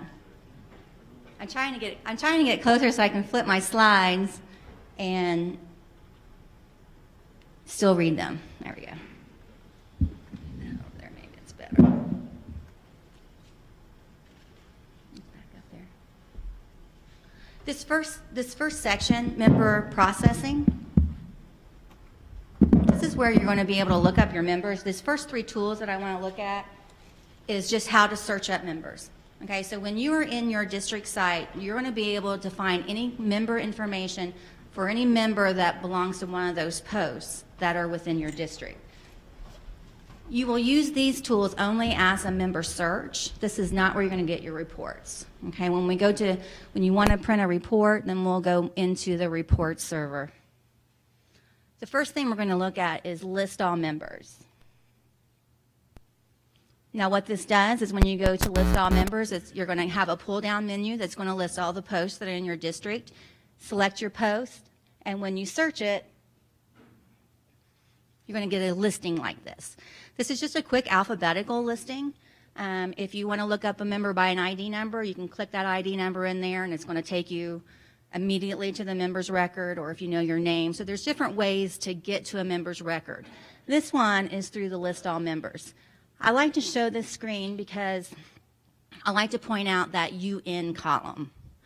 The UN column, if there's a Y in there, that designates that we have, at National have flagged that member as an undeliverable member. If a member is flagged as undeliverable, they're not getting their renewal notices, they're not getting their magazine, they're not getting any kind of mailing. So we want to make sure that if you pinpoint and you find any members that have a Y in the undeliverable, we're trying to find that member, trying to figure out why it is. Do they need to change their address? Have they moved? So that's where you guys at the grassroots level can kind of figure out why we have that as undeliverable, why we got mail back. Again, like I stated, this is not where you're going to. A lot of people get to this page and they want to print it and get this whole list of members. This is not where you're going to do it. We've got other places where you're going to be able to. This is just for a quick search. So on this site, if you see anything that is in blue, that's what we call like an active key. It means you're going to click on it and it's going to open up more information. So notice that the ID numbers on this screen are in blue. So if we want to look up one of those members, we just have this screenshot real quick. Okay, this is really not a lot of information. It's just a real quick screenshot of it. But when you click on their membership ID number, it's going to pull up a whole screen of the information that we have on file for that member. It's going to include their phone number, their email address, their war era, the membership type, current dues, who they paid last to. So when you are looking at this, if any of you guys have ever called our toll-free number and you wanted to have us look up membership information, we see this too. This is what we have on file at National. So if you find any missing information, at the district level, you do not have edit. The posts do. So we want to make sure that we are getting all of our data updated if we have any missing information. There's different areas within the member record. So if you really wanted to do some research on this member, you can do that. If you have a member that comes up and says, I have 20 years, continuous years, you guys say I only have 5. Where is the discrepancy? One thing you can do is you can pull the membership information up here, and then you can go to payment history, and this is going to show you the membership that has been processed. Our system goes back to 1991, so you'll be able to view that payment history to 1991. So then you can pinpoint, okay, in 2012 you didn't pay your membership dues, so that's why your continuous years restarted. It's also on the payment history, it'll tell you whether or not they renewed their membership via mail or whether they renewed their membership online. Also, you see that View Donations button? If they have donated to any of our charities, you can click on that View Donation, and it'll show you what kind of giver that member is. Maybe what is he interested in? Is he given to the Child Welfare Foundation? You know, I had heard someone ask about how do we get these members involved that won't come to the meeting. I think one thing that you can do is you can find something that they're passionate about. If you know that a member is not coming to the meetings and he's passionate about flag education, then tell them about how we can go out there and go into the schools and do flag education. Now, National, we keep certain officers on file at National Headquarters. We do not keep the same officers that the department do. As the posts are turning in their post officers, we only keep track of the post adjutant and the post commander. At the district level, we only keep track of the district commander and the district adjutant. And then we have our national and our department offices. But if you're curious to see if the member has held any offices, if they have, you're going to see an extra little tab up there that says officers and commissions. And it's going to tell you what positions they've held and the dates that they've held them. And then the data changes just kind of gives you a record of all the changes that have been done for that member. Now, one thing is very important is that we keep track of our members who have renewed online. One of our most common questions that we get, our phone calls, is, I have renewed online, now where's my card? Well, we all know that the card is at the post. So it's important that we are checking, that the posts are checking, or if you guys are checking daily or weekly or bi-weekly, however often that you want to check those online renewals, you can do that. Using the Members Renewed Online tool, what that does is that pulls up a renewal search where you can insert your date range. In this example here, I went to the beginning of the membership year, put in the date range, and you can change those dates by clicking on those little calendar icons. It'll open up that little calendar and you can navigate from month to month to put those dates in there. When you do that and you search results, you're going to get a page that looks like this. It's going to tell you all of the members that have renewed. And now this is not just for that post. Since you guys are on the district level, it's giving you all the members that have renewed for all the posts within your district. We're going to give you their dues allocation, the date that they renewed. This report, it was a very narrow gap, and they had over 248 renewals. Now, what we do is we allow you to use these reports in different options. The CSV is a comma separated value report. That is like a flexible, it's a file extension, CSV. What it does is it allows you to open up this as an Excel spreadsheet. So if you have all those 200 renewals and you wanted to do a mail merge, you could put that in an Excel spreadsheet and you could do a mail merge with the cards. Here's what it looks like in an Excel spreadsheet. As you can see, we're going to give the member ID, the name, the address, the renewal date, the dues allocation, and the post that they belong to. That very far column is going to tell you the post. So if you open that up in an Excel spreadsheet, then you can use those applications to sort, filter, distribute that information down to your post. Now, most departments are sending this information to the post monthly. Not all of them are. We don't dictate. We don't tell the departments when to send them or to send them. We do recommend that they send them a monthly report, but we don't dictate that. These next tools are just some tools that you can use to help you keep track of the activity of your post.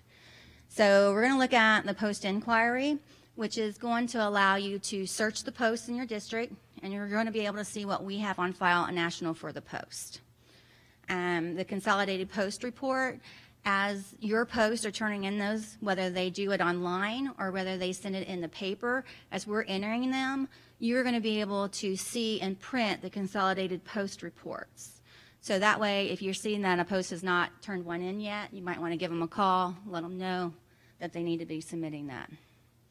The list all posts is going to give you a report that's going to give you all of the posts in your district, their address, who the commander is, who the adjutant is, and their information. So if you wanted to do a mailing out to all of your posts within your district, you can use this list all posts. And then the MyLegion registered posts, what that provides is it tells you how many of your posts within your district are actually using MyLegion. Maybe you have 100% within your district that are using MyLegion. Maybe you have 2. So this is a great way for you to find out who's using it, who maybe created it and is not using it, and try to get all of your posts on there, because MyLegion is a great membership tool. I get people that come by all the time and they say, oh, I don't know what I'd do without MyLegion. So we really, really want to try to get all of the posts within MyLegion. Right now, as of today, the new report came out, we've only got 7,800 posts that are using MyLegion. So we have a long way to go on getting these posts on here. Now, I understand that we are in a transition. I talk to these users every day. That's part of my job. People are calling me, and I'm helping them. And we have a very wide range of users. We have, we're in this generational gap here where we have people that's all they want to use, and then we have the ones that are scared to touch it and they don't want to do it. But our ultimate goal is to try to get our posts on there, educate them, let them know that it's not really difficult to use. So if you go into post inquiry, again, it's going to pull down this list of all the posts that are within your district, and then it's going to pull up post information. Now, post users, they have a post inquiry, and when they choose post inquiry, they're going to get this same page. It's going to tell us everything that we have on file for the post. I always tell people it's very, very important to make sure this dues information is correct. This is what is printed on the renewal notices. I had a gentleman come to my booth today, and he told me that his renewal notices were not going to the right place. They were going to the previous guy, and he needed to get that updated. You cannot make changes for post information. Post cannot do that.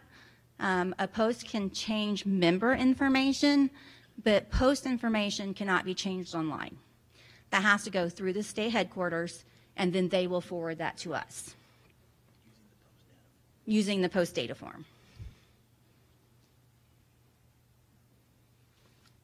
So when we go into click on that consolidated post report tool, you're going to see a listing like this. It's going to tell you all the posts that have submitted their CPRs. It'll tell you not if it says entered online yes, that means that post went in there and their MyLegion site and they submitted it, or you're going to see where it's just blank, and that means they mailed their form in. If you hit generate summary, and that's going to pull up their CPR.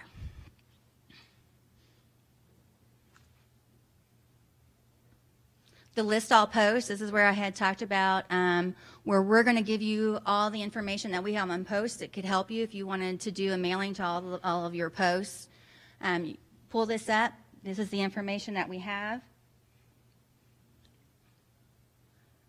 You can export it to a spreadsheet. Notice we're going to give you the post number, the legal name of the post, their phone, email address, web address, the adjutant commander, their charter dates, and the dues information. So you can use this as a communication tool down to your posts.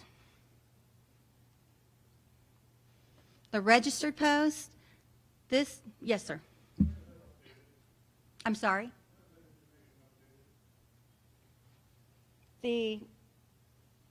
This is updated with annual forms. The post certification form that comes in, and then also the adjutants and commanders reporting. So as those come in to us, we are updating them. So remember, what you're seeing in here is what we have on file at National. So if you notice that we might have a commander that is not accurate, then what you'll want to do is contact your post. Did you turn in your officer certification? And that kind of gets the ball rolling for getting our records accurate. Okay.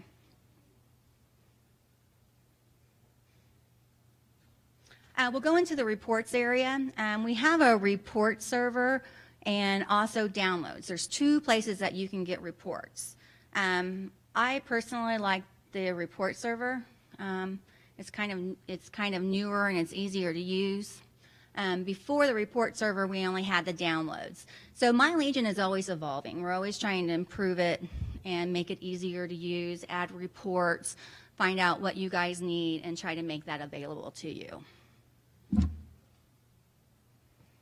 For your district reports, you're going to see there's a couple of things that you can do. There is a headquarters transfer invitation letter, which is a pre-written letter that we've provided to you. You can use it or you can edit it.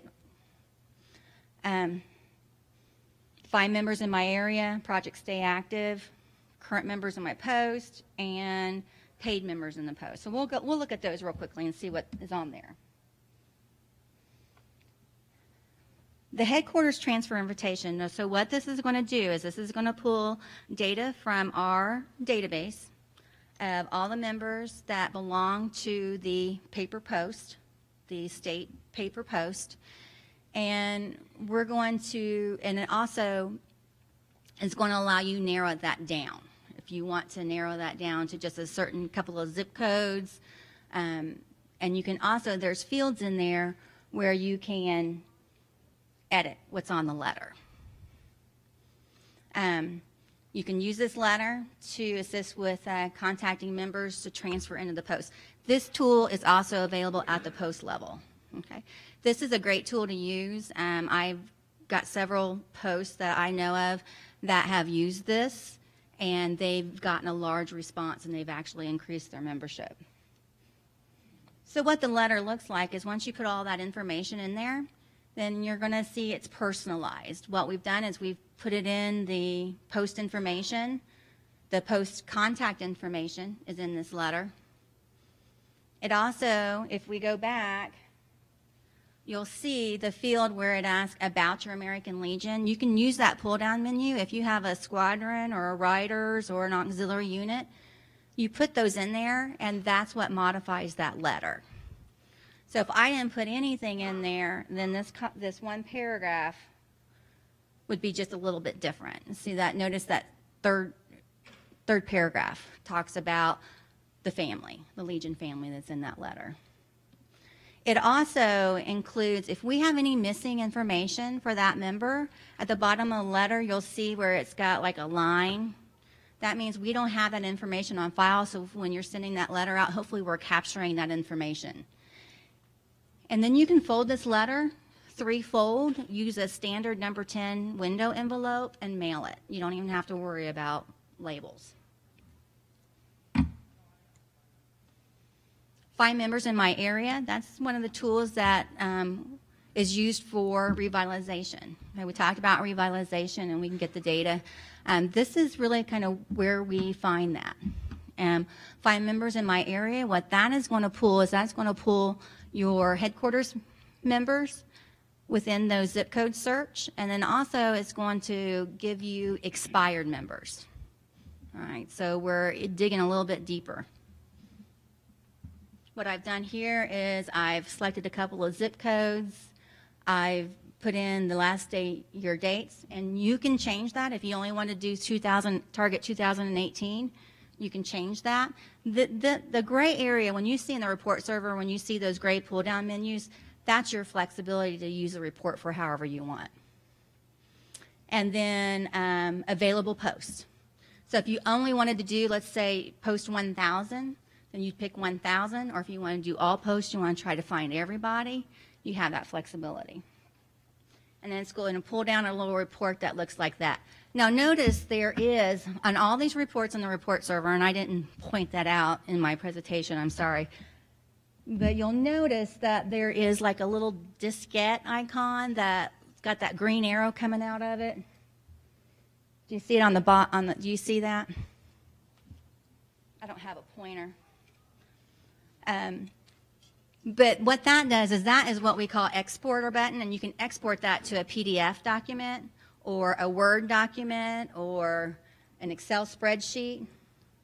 So we're giving you this report server, and then what you're going to do is you're going to export that out so that you can print it and you can use it. Project Stay Active. You guys are familiar with the Project Stay Active?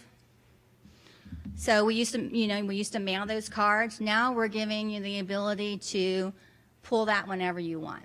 You can go back to 45 days, find members that have recently moved into that area, so that you can find and see if they're wanting to transfer. Maybe they want to stay in their posts from where they left, and that's fine, that's okay. But now that they're in your zip code area, maybe if you tell them some great things about what your post does, maybe they'll be willing to transfer into your post.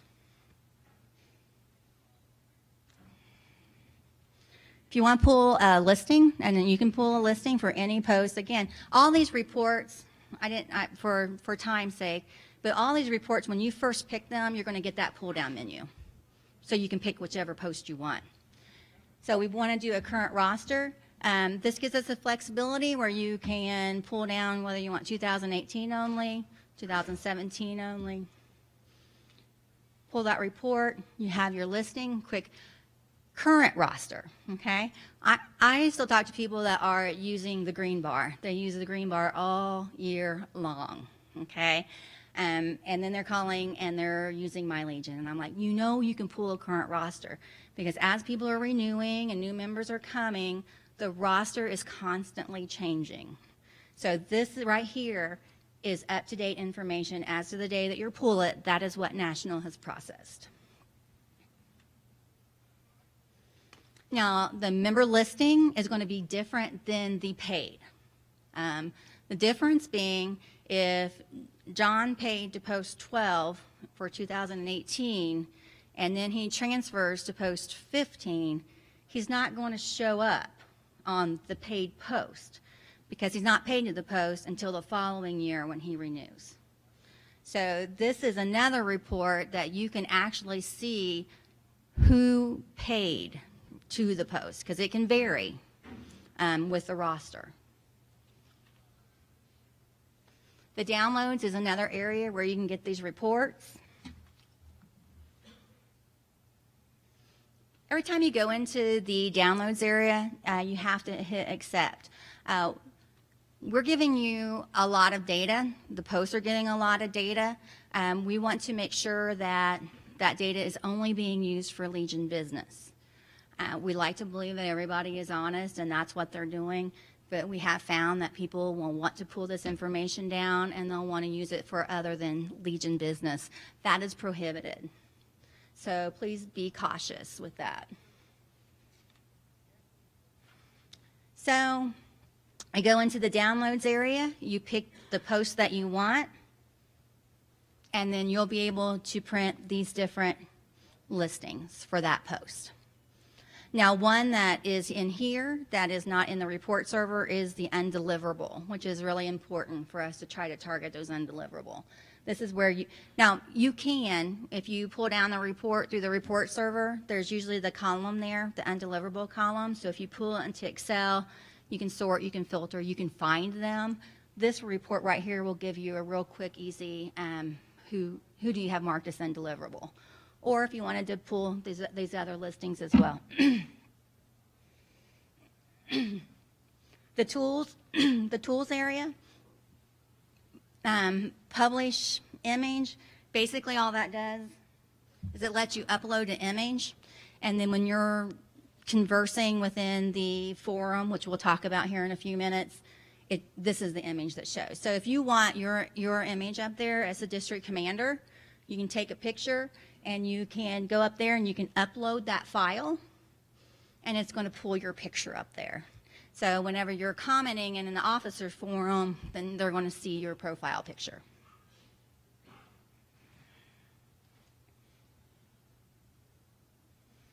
So also in the tools sections, you'll notice that we have another find members in my area. Okay, there's two places for it.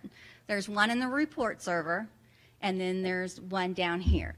Now the report server, if you remember from my screen, you started out with those pull down menus. The find members in my area through the side tool is going to look like this. So you just put in your one designated zip code, which is different than the report server because you can designate many zip codes. Put in your mile radius, do a search, and then you can generate this report into either a CSV, where you can download its Excel, work with it, or a PDF. When I say PDF, I mean that is a file that you can only print. Okay? If you open it up in a PDF, you can't make any changes to it, you just print it. You want to use and manipulate that report, then you'll want to use the CSV format. If you have trouble with the CSV format, there is a little tool on there that says about CSV that you can use that explains it a little bit. If you get really, really confused, you can call us and we can help you with that.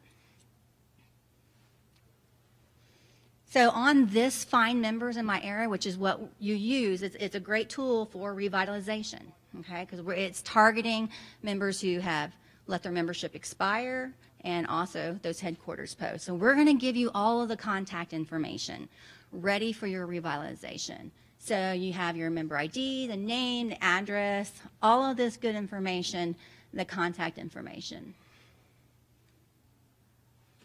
When you have it, this has kind of already been addressed. I won't address this anymore. Work with that data. Believe it or not, you guys can still knock on doors. I have found that we have a post that did that in Indiana, post 510. They use the Find Members in My Area.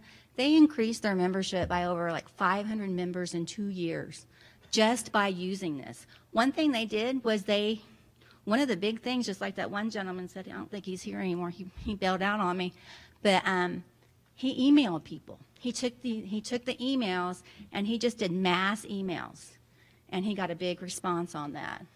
They also went around the community and knocked on the door. Now, sometimes during the day you're not going to get a lot of people home, but you might. And believe it or not, if you're not selling anything but the American Legion, people are usually really, really accepted. One, you already know that person is a veteran. Now, you know that because at one point they were an American Legion member and they let their membership expire, or two, they joined online through our DMS solicitation and they just haven't been introduced to a face-to-face or a voice-to-voice. You can send a letter, convince them why you should belong. Now, one thing that you cannot do is you cannot transfer members through MyLegion. Okay, so if you do get someone that is willing to transfer, you still have to fill out that member data form. Okay. We offer different materials and brochures, to help you be prepared. We have several manuals that are available. The one that I noticed that we do not have available on there is the District Commander Guide. So I'm going to take that back and see if we can get that loaded up there. So that should be up there. But if you're traveling and you have a question and you don't have your post adjutant's manual with you or your operations manual with you, you can pull these up. Okay, these are available through a PDF. All of our most commonly used brochures, and these are not copyrighted, so if you're getting ready to do an event or a function and you don't have time to get them from your State Department, you can actually print these brochures and take them to a local printer, print the quantity that you need. So they're available there for you. We have pre-written speeches that is written by our national staff. So if you have an event that you want to have and you need help with a speech, we have provided some speeches for you. These are updated. I think the only one that's not really updated every year, I think they're all updated. So I try to get them up as quickly as possible. When those are updated, the division that updates that, they let me know, and then I push them up so that we always have the most current speech available. And also, all of these are printed versions. If you want to get them from the department headquarters, you can do that as well. The officers forum, I mentioned about how you can put your picture up there and you can do go into the officers forum. What this is just like a little chat forum. The chat forum, though, is between people who are actually logged into MyLegion. So it would be district commanders talking to district commanders.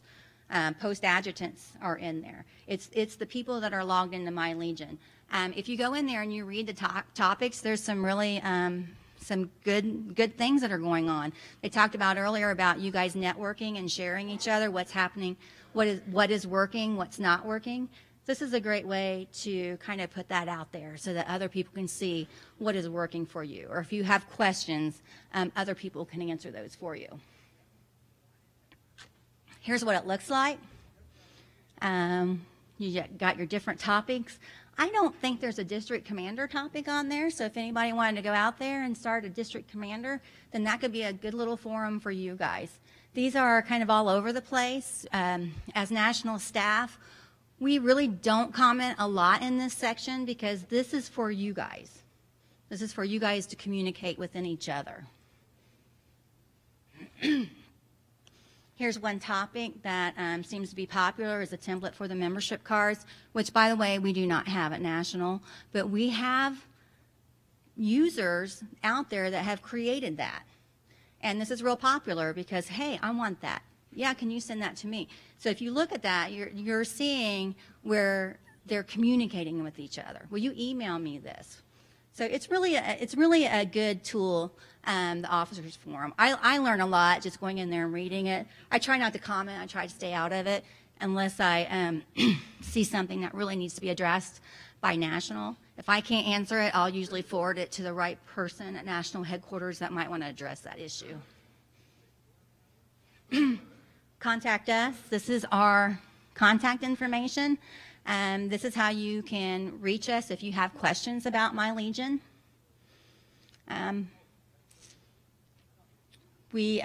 Our toll-free number, our office hours are actually 8 o'clock to 4:30. That is a typo on there.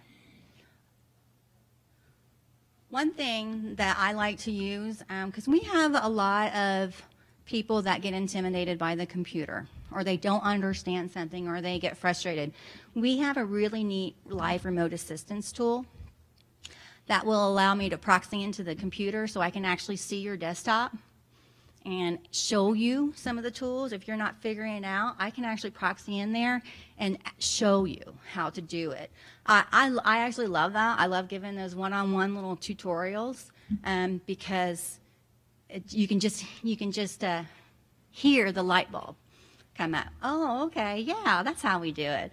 So that tool is available. We use a Go to Assist where you do have to call us, and then I'll give you a code, and then we do a couple of little things on the computer, and then voila, I can be within your computer and help you with whatever tools you may need assistance with.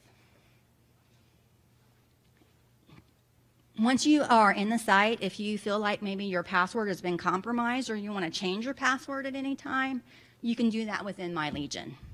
Now note, we do force passwords to be changed every 6 months anyway.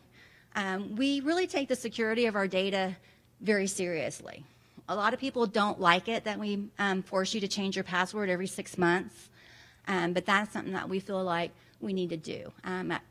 At the post level, sometimes there's no turnover. Sometimes there might be 3 or 4 adjutants in 1 year. So we want to just make sure that we put in some kind of security tools where we're keeping the site secure. And then, of course, you can log out. So how many of you guys don't have a clue if you have MyLegion or not? How many of you guys know for sure you have it? Oh, good, okay. Because during the officer switch time is when it really kind of gets confusing for you, because it could be the outgoing district commander just left and didn't give any input on what they have been using, what they haven't been using. So if once a site is established, you do not need to re-sign up, okay? It's just going to transfer from one district commander to the other. If your district has never created a MyLegion site, then you do have to actually sign up for it. It's not something that you can just go in there and say, I want to create a MyLegion site, so I'm going to go in there and register. There's a couple of security things that we have to verify before we will allow access to the site. So if you are new, or if you have a post that you know has never used MyLegion, what you want to do is you want to, on the MyLegion homepage, there's a link at the bottom that says authorization form. If you want the district form, the link is right there, district county form. if the post wants to sign up for MyLegion, they'll start with those pull-down menus, and it takes them through the form, a couple of fields, and then eventually they'll print it. We do want the paper copy with the signature, okay? Or if you can scan it, you can email it to us. But we do require the signature of the district commander to create a site, or at the post level, the post adjutant. So what happens? You fill out the authorization form. It comes to national headquarters. You have to either mail it or fax it. I'll give you my email address if you wanted to email it to me. What we do is we verify that the officers that we have on file are correct. The month of July is crazy because all the officers are changing and switching over and all that. So with every request, we make sure that we've got the correct officer on file. If we do not, then we will contact the department and verify. And then once it's received, we'll send an email to the contact on that order form with the registration instructions, and then they set their site up. I kind of addressed this already. Do you need to sign up if you already have one? No, you do not. Now, there's two ways to, if you're a new district commander, to get into the site if there's already one existing. One, the previous commander will give you his login information, and you can use that. Or two, you can call national headquarters and we'll reset it. All right? So what that will result in is an administrator change. So it'll ask for you to put in the administrator ID number. At the district level, it's a district commander.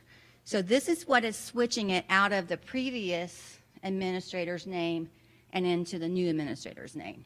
So if we don't have you on file as a district commander and you put your information in there, it'll reject it. So you put in there what your ID number, your last name as a district commander, and then you're going to create a new password. If you're transferring it over from one district commander to the next.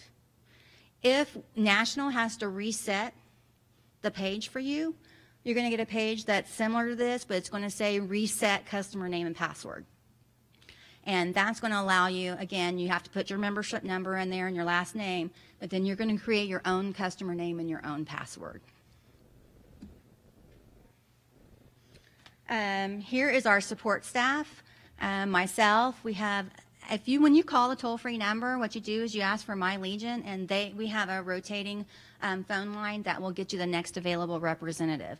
So we have myself, Pam Johnson, Eileen Sipe, and Andrea Nofer. At the department level, if you need at the department, Justin, he handles all of our department information. Call our toll-free number, ask for support, and you'll get one of us, and we can answer any questions you might have. You got any questions? Oh, there we go. Oh, it's the same. Our customer service number is 1-800-433-3318. Yes. I just have a question why certain... I have a... Is it on though? I just wonder, why does the post level have adjutant for the administrator, but the others have the commander? Is there a significance as to why there's different administrators at different levels? When we first designed the site, in the adjutant's manual, there's a paragraph in the adjutant's manual that talks about the adjutant being responsible for membership. So we went by that. I know the first vice does a lot of the, I get first vices that call me all the time. But we just went, we only want one administrator per site because you're getting a lot of data in there, and we don't want a lot of hands in the data. So that way, if the data is misused, then we know who we can hold responsible. Because we do not tell post adjutants that they can't share their login. We don't tell them to or not to. But they know who they can trust at the post. They know what's going on at the post, and they know who should have access and who shouldn't. So we're going to leave that up to the administrator of the site to make that decision. Yes. Ken Lambert from Idaho. This is for a computer for dummies. Do I need, if I just got a brand new computer, Windows 10 on it, do I need any other programs to access your stuff? I do not think that is a dummy question. I think that actually is a good question. The great thing about MyLegion is it is an internet site. So as long as you have access to the internet, you are able to access it. So if you have your iPad or your phone, if you have internet access, you just go to the web page and log in. No.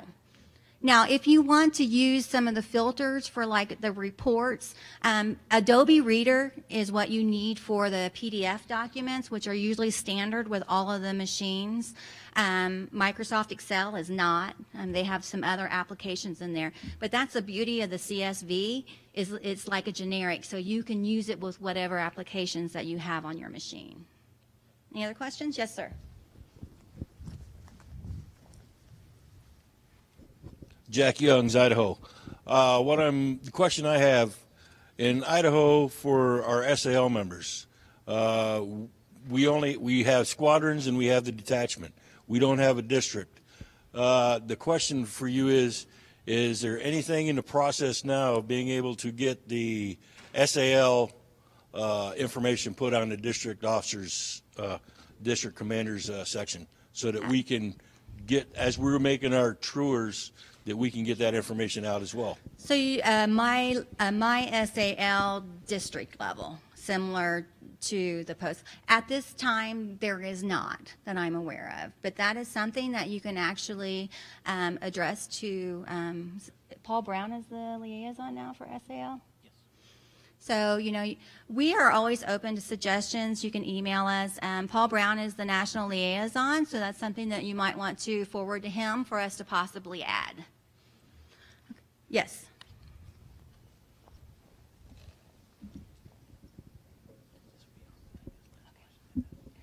Travis Goebel, Department of Pennsylvania. My first question would be, is the organization looking at ever developing into MyLegion where we can do our renewals online? They can renew online and the money transfers one way. Why can't we make it easier for the post to renew? It's real time and the money transfers the other way. We are actually, I'm glad you pointed that out. I didn't mention that, but right now we are testing the Department of Ohio with that particular tool at the post level. It seems to be working good. The way it works is there's a member processing tool. It has to be paid by e-check, but you can actually go in there and create a batch of members to renew. You can actually add members through the MyLegion site, and if a member is transferring and they're paying their dues, they come in here and I'm paying my 2018 dues, I want to transfer into your post, that is available. Now that is only available, we're testing it. Around in October is when we're going to decide who else we're going to roll that out to. My last question, and then my time is way past up. Brad Tice from the District of Ohio. It works great. I mean, you go on, and we did 131 cards in about 10 minutes, because you just go on, you type in the first 3-4 letters of the last name, it brings the member up. You go to the bottom, it says 2018. If that renews for 17, you just click that box, hit submit. It batches them out. When you're done, it tells you exactly how much goes to the national. It comes right out of your bank account. There's a link to hook up your bank account. You hook it up, it goes out, and then it comes right onto your bank statement. It's the greatest thing I've ever seen. Yeah. Thank you guys very much.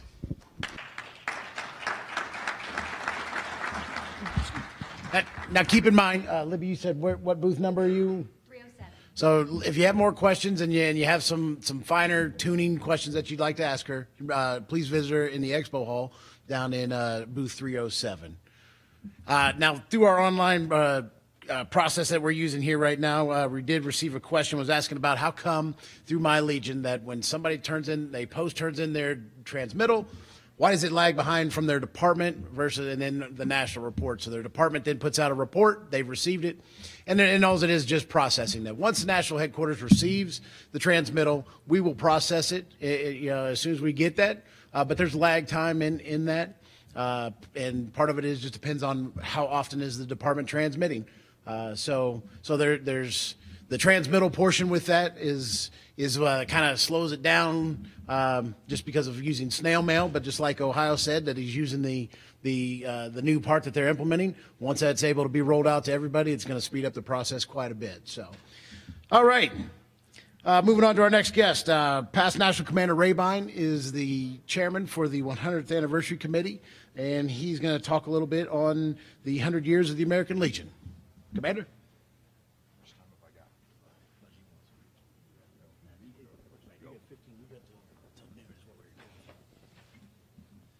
I appreciate the time this morning because you folks are entering into a special year. The year you're going to serve as district commanders this coming year is the year leading up to the Centennial of the American Legion. Because next year at this time we will be in Minneapolis at our 100th convention. And that 100th convention will kick off that Centennial. We have a whole list of things, tools provided to you, but we want to emphasize that we want the Centennial of the American Legion to be celebrated at the post level. This isn't the national organization Centennial. Almost every good thing that came out of the American Legion, that the American Legion does right now, began at a post. And so we've spent our time over the last 3 years, a lot of our time developing tools that the post can use. I have a couple of those here, but I want you to write down a website because I can't cover everything that's available out there. If you go to www.legion.org/centennial, and I would encourage you to spend 2 or 3 hours looking around that site. How many of your posts have started a Centennial website? I see some hands go in the air. I see some other hands go in the air about you're right, we've got about 2,500 posts that have started their own Centennial website that are recording their history on that website. Use that information. If you're going to a post, see if they've put up a Centennial website. See what they have in there. Because you can use that information to build pride in that post. And pride leads to membership. You'll discover things in some of those Centennial websites that are very unique accomplishments of an American Legion post in the past. But really what that Centennial website is about is legacy. Our Centennial is operating under the theme of legacy and vision. Legacy being what we have developed as a culture in the American Legion as a result of what we've done. But that legacy was only developed because of the vision of the people that have come before us. And so we need to use that legacy, and I hope you will talk to your posts about using their own legacy to develop their vision for the next 100 years. Just because we're 100 years old, that doesn't mean it's over. It means we're starting our second century. And if we don't have the kind of vision that some of our founders had, if our posts don't have the kind of vision about where they want their post to go in the second century, then it will be the end of that post. So make sure you understand and take a look at those post websites. For 20 of the departments, we now have this. It's called Every Department Has a Story. How many of you have seen your departments? I think they are an absolutely fantastic tool. We have 20 of them prepared and in production. The others will be done by March of next year. Keep track with your department headquarters of where yours stands, because you get these for free. Some of these, your department will receive a supply from national headquarters. You can take those and make as many copies as you want. There is no cost. There is no copyright. You can take them and give them to your post. They make wonderful placemats for birthday dinners, for Veterans Day dinners, because, again, it talks about the legacy. It talks about the important things that happened in that department, but it also talks about some of the people that are going to be providing that vision in the second century. So it's not just a look back. None of this is just a look back. I brought two with me if you want to look at them later. These are the departments of South Dakota and the departments of Indiana. One in particular thing I want to point out, each one of them will have that map of the state. Those little blue pins are where the posts exist in that department. And so you can find your own district, and if you're going to distribute these in your department, you can highlight the posts in your district as you take them around. We have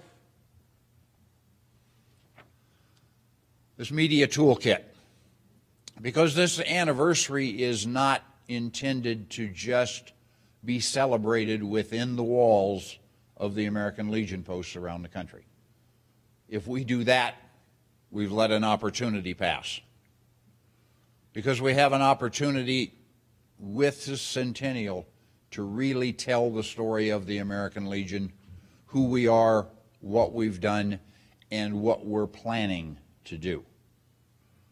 As you look at that Centennial website, please, if you see a post that only has things from the 20s and 30s, encourage them to put their current events on that website. Because those websites are going to be turned into another public-facing website so that the people in the community can see what that post has done. That's what this media toolkit is about. A number of our posts that are planning their own Centennial events, particularly in the smaller towns, there's always a community celebration in the summer. That is an excellent time for the post to hook onto that community celebration and tell their story as part of the role that they have played in that community and the role that they intend to continue to play. We have these down in the exhibit hall, in the media and communications area. I would encourage you to pick one up. I'm not going to try to go through it. Right now, there's way too much material here for the time that we have.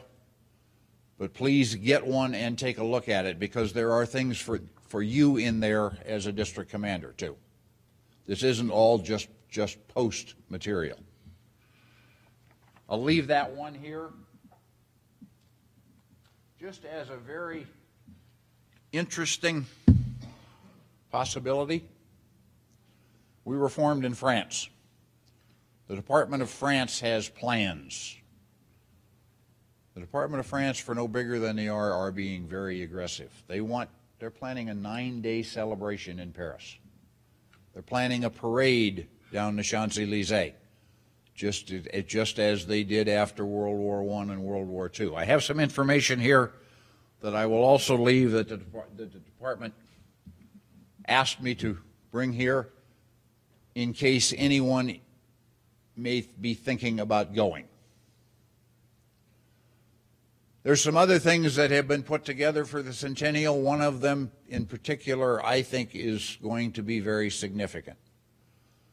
Because on June 20th in the World War II Museum in New Orleans, they're opened a display of the GI Bill and the American Legion's role in creating that GI Bill, in passing that GI Bill, and in continuing to improve that GI Bill until the President signed the Forever GI Bill just a few days ago. You all know as well as I do the conflicting stories out there about who's responsible for the World War II GI Bill. This tells that story, and this puts that display in front of the 700,000 visitors to that World War II museum every year. But that display belongs to us. It doesn't belong to the museum.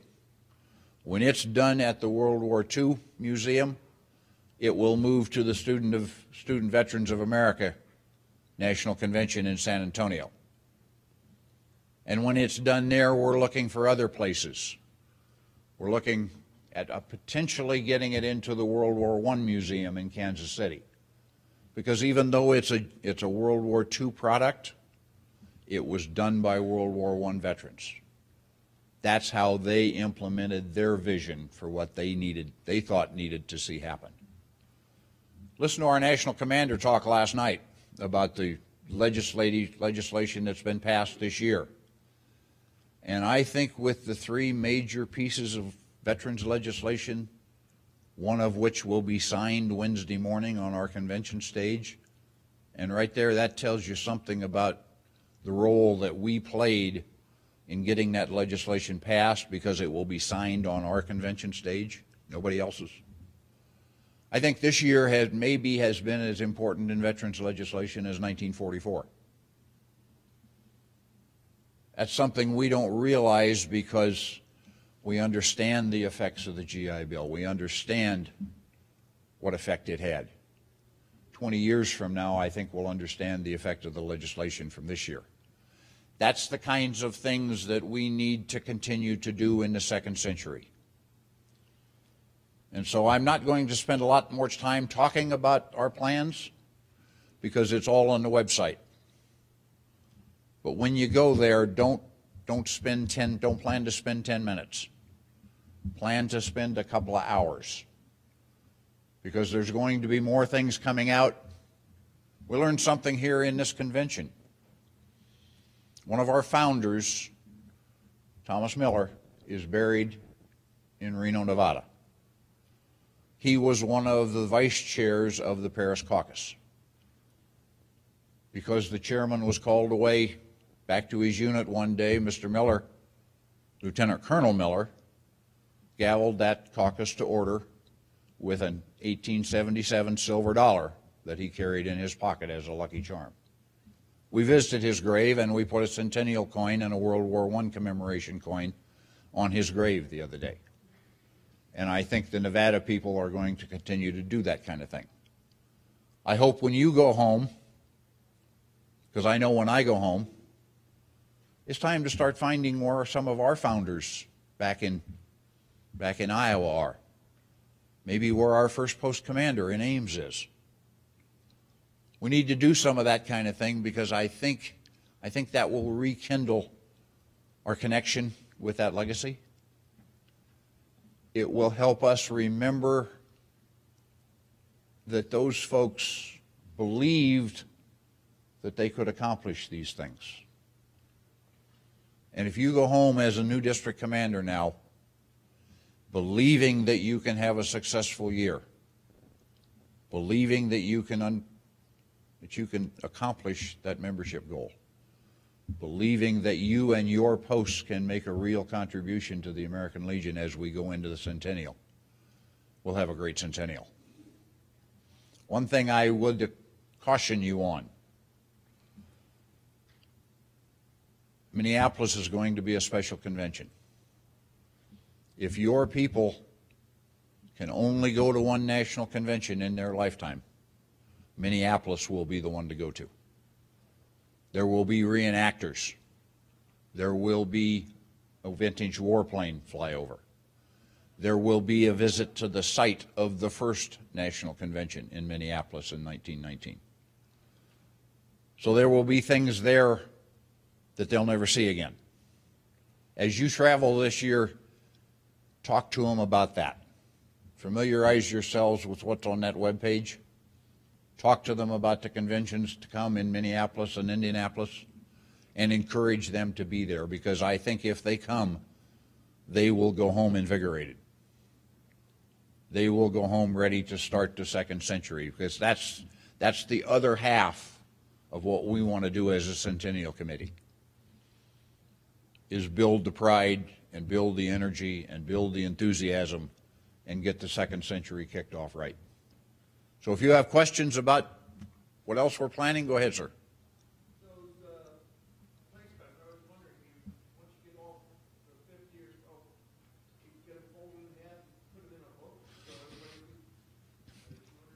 I personally want to do that. Yes, yes, because I'm enough of a history geek. I want to see what your department did in creating that story. So yes, I think that's something that you can plan on seeing. The other thing that I didn't touch on, there's along with the committee that I chair, we have an honorary committee that's chaired by Theodore Roosevelt IV. His grandfather was one of those founders. His grandfather is the Roosevelt that died of a heart attack at Normandy. He has a blue ribbon committee that they have put together. They have their own priorities, including working with some of the younger veterans groups, the new people like Team Rubicon, the Mission Continues, Team Red, White, and Blue, groups whose activities complement what we're doing. They're not trying to recreate the American Legion in their own name. They have their own things to do. They're people that, if we measure their activity by how many of them come to our meetings, we won't really grasp what they're doing, because they want to be out there doing things. They're not necessarily meeting people. That's what we see in a lot of the younger generation as we talk to them now. But yes, in response to what you're saying, I sincerely hope we can make some kind of a book out of each of those, that we get them up on the web so that we can download whatever department we want to. You know, I live in Iowa now, but I have connections to Nebraska because that's where I grew up. And I'm sure many of our members are like that. Other questions? I'll leave these things here. Don't have enough for everybody. Stop down at the booth and pick up that media toolkit. You will find it very, very useful. In the exhibit hall, there is a 100th. There's a media and communications booth. There's a 100th anniversary booth, and we will keep some of that 100th anniversary will continue in the hallway after the exhibit hall closes. Thank you. Commander, thanks for coming. Randy.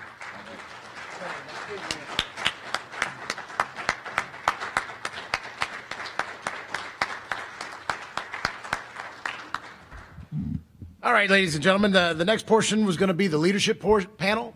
And with that, we have our National Membership and Post Activities Committee Chairman, Randy Goodman, Past National Commander Rehbein, and if there are questions about the internal operations of the organization that I can answer as staff, you know, the three of us be glad to have, offer this opportunity for you to ask questions.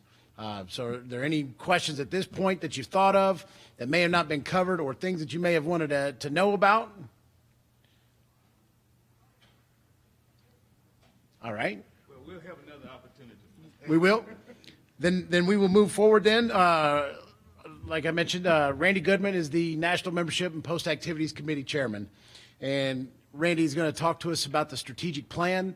The strategic plan was put in place about 5 years ago. And as we continue to work and put this together, it's an evolving and fluid document. But Randy's going to go a little more in depth for you, and that way we'll get this wrapped up and finished. Randy? You put mine on here.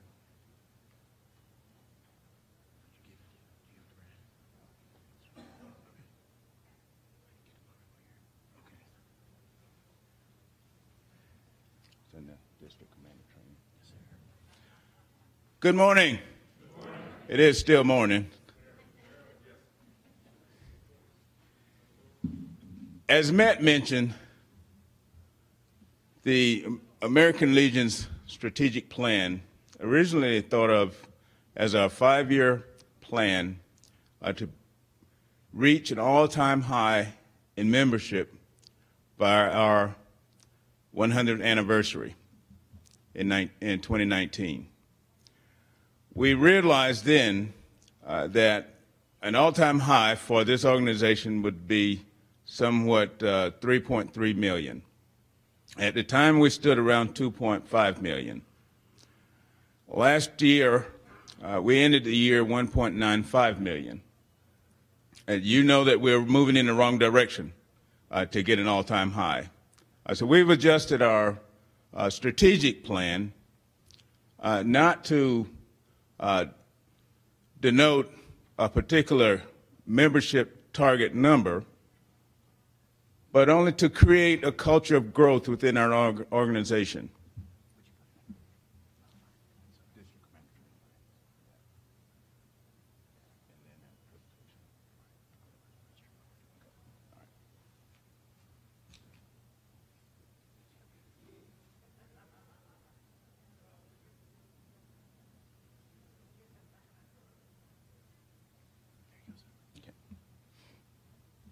So I put together a few things for you to think about, because what we've done, and we know that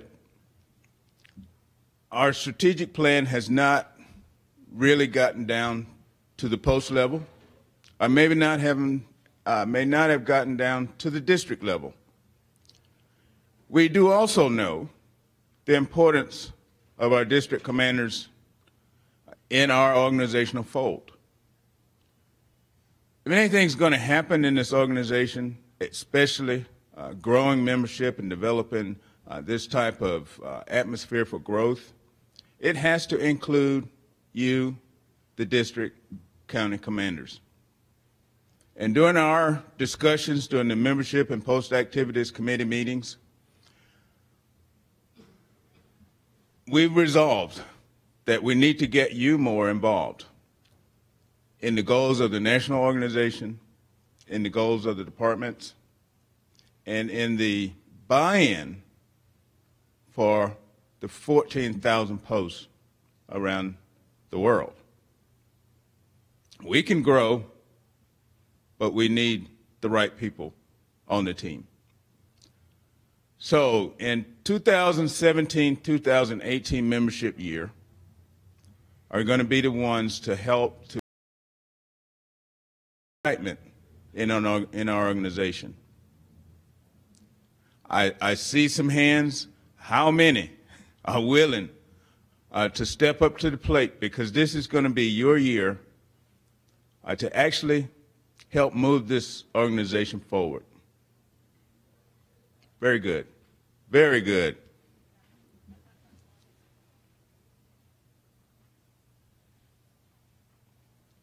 And I'm talking about the strategic plan now for you. All of you have a checklist in your district and county commander's guide. By show of hands, how many of you have already begun to work on it or looked at it, wondered why it showed up in your book? Just a few. You just got yours? But that is where we want it. It's just a checklist, and we don't want you to do it all this year. All this year would be asking you to fail. We don't want you to do that. Learn what the strategic plan is all about. Focus on those areas where you can make a difference. But do the checklist, pass it on to the next district commander or your a starting point for the next level, but at least complete it.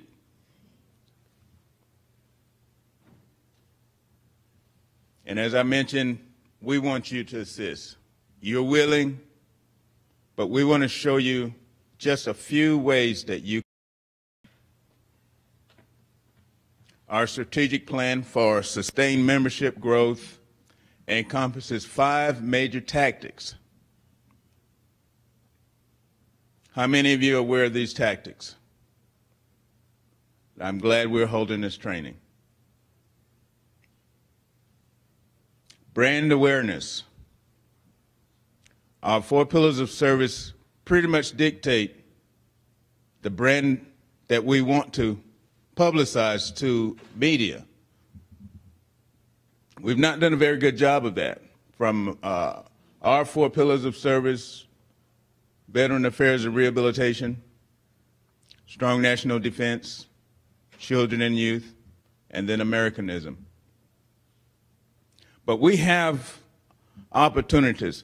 I'm going to get back to that one, but one of the things that I want to get back into your districts is to ask your post commanders to give you or share with you their consolidated post reports from last year.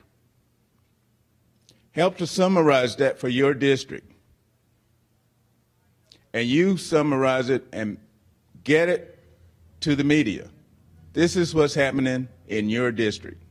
You have 20 posts that are each sending 10, 15 young men to Boys State. That adds up to a bigger number. That's a bigger impact on your district. But you have to tell your community what you do. You have an excellent opportunity to do that, but also encourage the posts themselves to summarize their consolidated post reports, get it to their local media so it can be shared with their citizens of their community. We do a very good job of posting our stories and our successes on our own web pages, but the traffic we're trying to reach may not even go to our web page. Those are non-members of the American Legion. Updates on it. But we want to share our stories with those who are not members and are eligible to join our organization.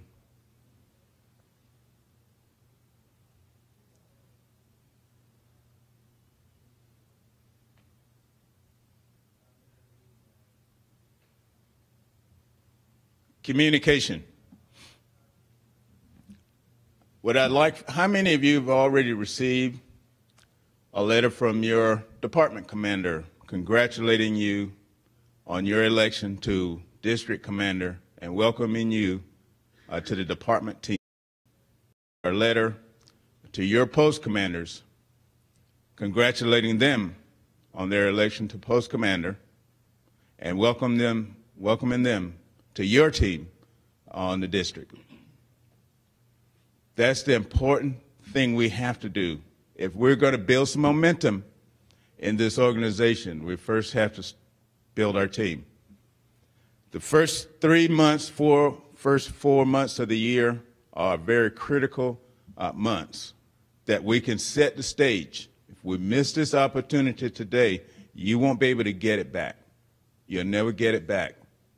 And when your membership falls below 50% by the September target, catching up will be literally impossible.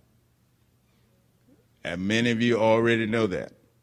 So developing this teamwork, this cohesive team that can focus on the objectives of our strategic plan is to create a culture of growth within our organization.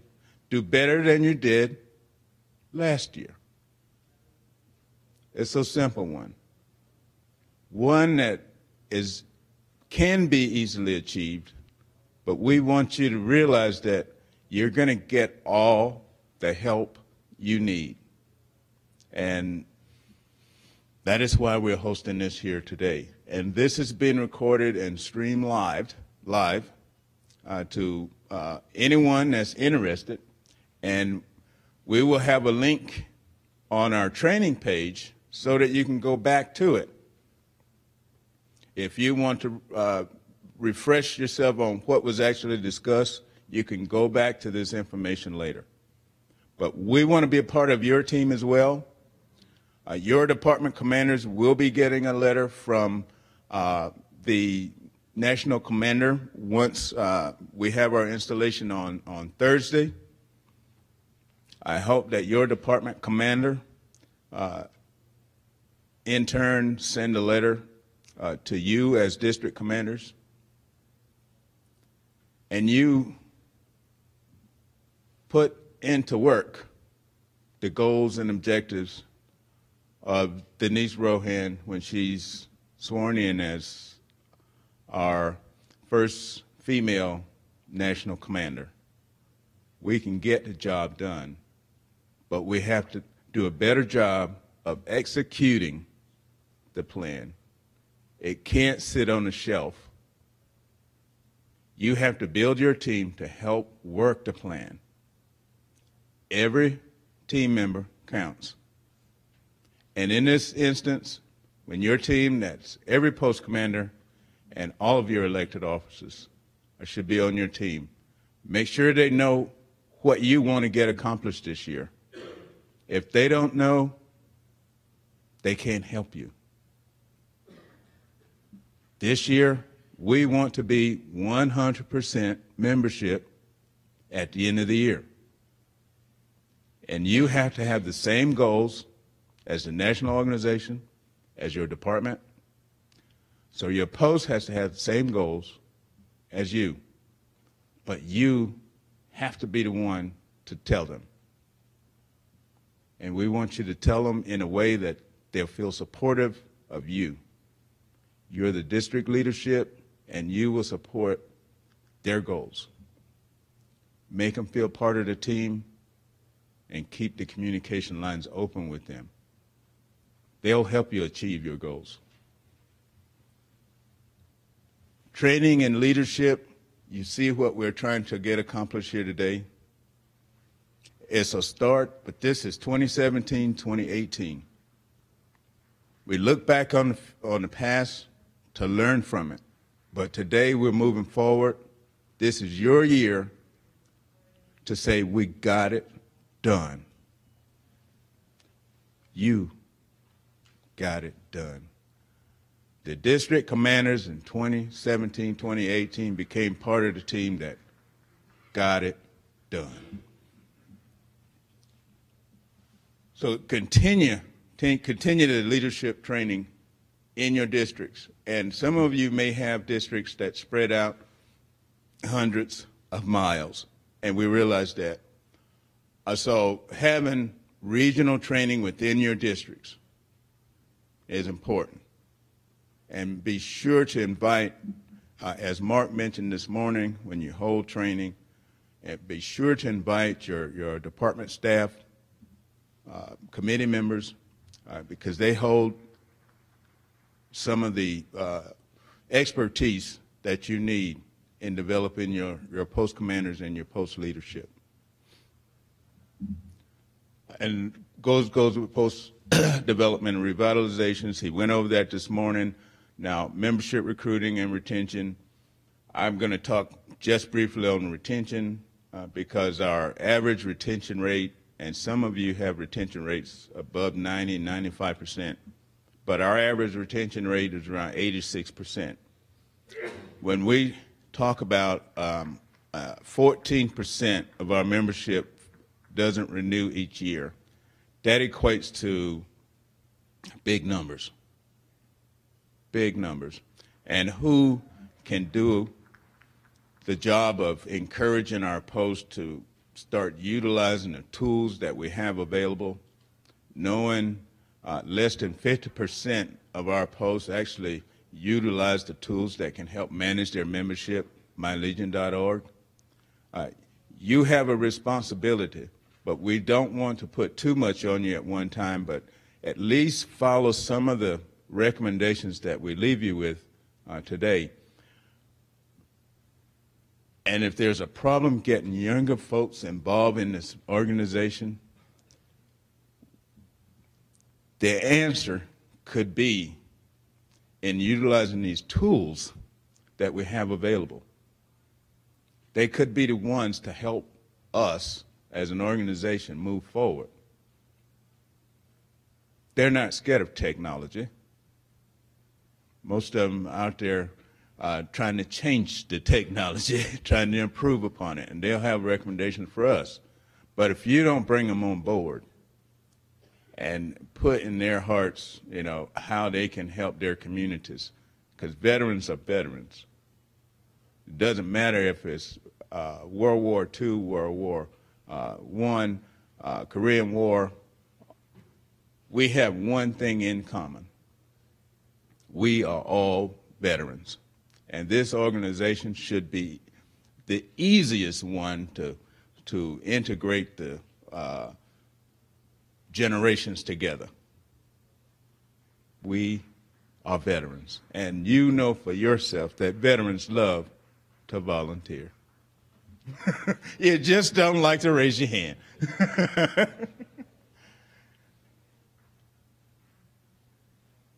I talked about those things there, and I want to take you to MyLegion, MyLegiontown.org. Can you bring up that webpage? How many of you are aware of LegionTown.org? We have a problem. In all these tools that are available to us that can help us move forward, we don't get them done, and we don't access it. But Commander Rehbein is on his way out. I'm sure he's going to the past department commanders luncheon, but he signed the document that we don't have internet. Go to MyLegion.org, LegionTown.org. It outlines how we can help develop community covenants. You can go out of that, and I'll bring up the, it's in the folder. Okay, that's what I did in Georgia. We did a proclamation. And within LegionTown.org gives you the resolution that was passed by our NEC and the bills signed in Congress, both the House and the Senate, recognizing September 16 as American Legion Day in the United States. How many of you are aware of that? Now, all of you should know that one. So I know we have a problem getting information to the right people. So this should be part of our planning for our Legion year. The first 4 months of the year are critical. We have a big recognition day coming up, and we're not planning for it. That is where I want you to come in. September 16, American Legion Day. We had a proclamation done when I was department commander, signed by the governor. We sent it out to media sources all over the state. It was published in online sources, print sources, all over the state. And you can get access to the media sources in your state from your department adjutant. Each year we send from national a list of all of the media sources in your state. In January, we send them to the department adjutants. So the information is there. You do a resolution, get it signed by your governor or your mayor or your county commissioner. You can get the list of media sources from your department adjutant. How many of you are aware of that? A few. But we have these resources available to us, but we're not using it. We want you to be the team that helps build our brand awareness. In this proclamation, you can summarize the consolidated post reports that you got from the posts in your district. Highlight the accomplishments of your district. Get it to the media. And the contacts that we have summarized for, that we can offer you has a name, telephone number, mailing address, email address, and I emailed our proclamation to every one of them. Some of them needed updates. I got kicked back. But don't worry about the ones that got kicked back. Thank yourself for sending it to the ones that were there and published them. Because you never know. If you send out 5,000, you might still only get 25. That actually worked for you. But don't be afraid of that. Get it to them. We need to continue, even at the post level, they need to be doing the same thing. They can have a mayor with the community Covenant. The U.S. Army, there's a link when you go to legiontown.org. There's a link to the U.S. Army. Now, the covenant was signed by past National Commander Rehbein and the chairman of the Joint Chiefs of Staff. And the idea behind that is for us to build a better relationship with those veterans and those service members who are serving in your community. Yeah, we have to start doing what we say we're going to do, because this was in 2009 we said that we were going to do this.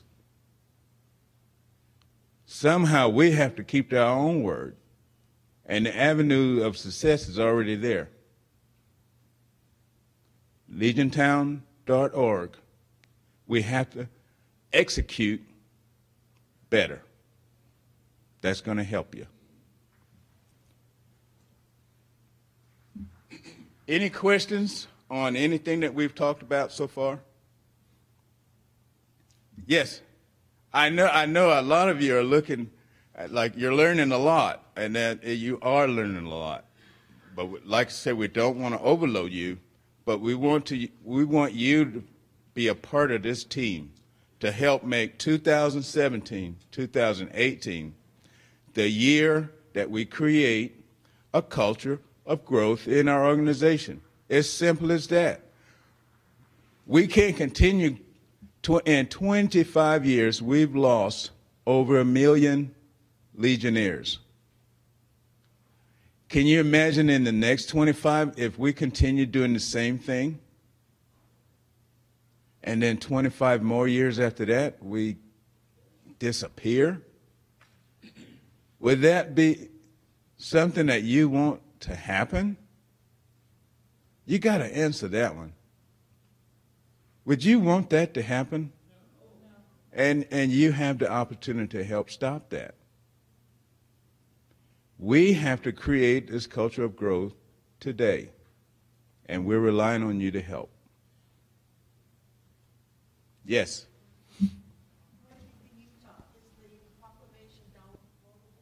Yes.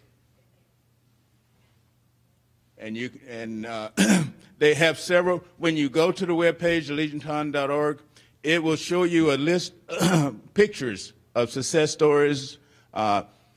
Also take note of those, because you might want to find out another way to create excitement in your district or in your post. Utilize what's already posted. There are like 10 to 15 pages, full pages of examples of what to do. Down at the bottom of the page, on the left side of the page at the bottom, you'll see where it has the proclamation, the booklets for legiontown.org, the covenant. All of that is down at the bottom. You click on them. But when you go to legiontown.org, the booklet, there's a link to the U.S. Army for the Community Covenant, where they can assist you in developing a community covenant where there's a large number of our military bases. And it doesn't matter, it doesn't have to be Army, it could be Air Force, Marine, Navy, but the same site is available to all branches.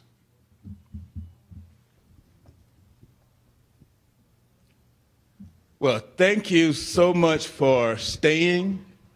All right. I have this Randy Olson, 2nd District, Minnesota.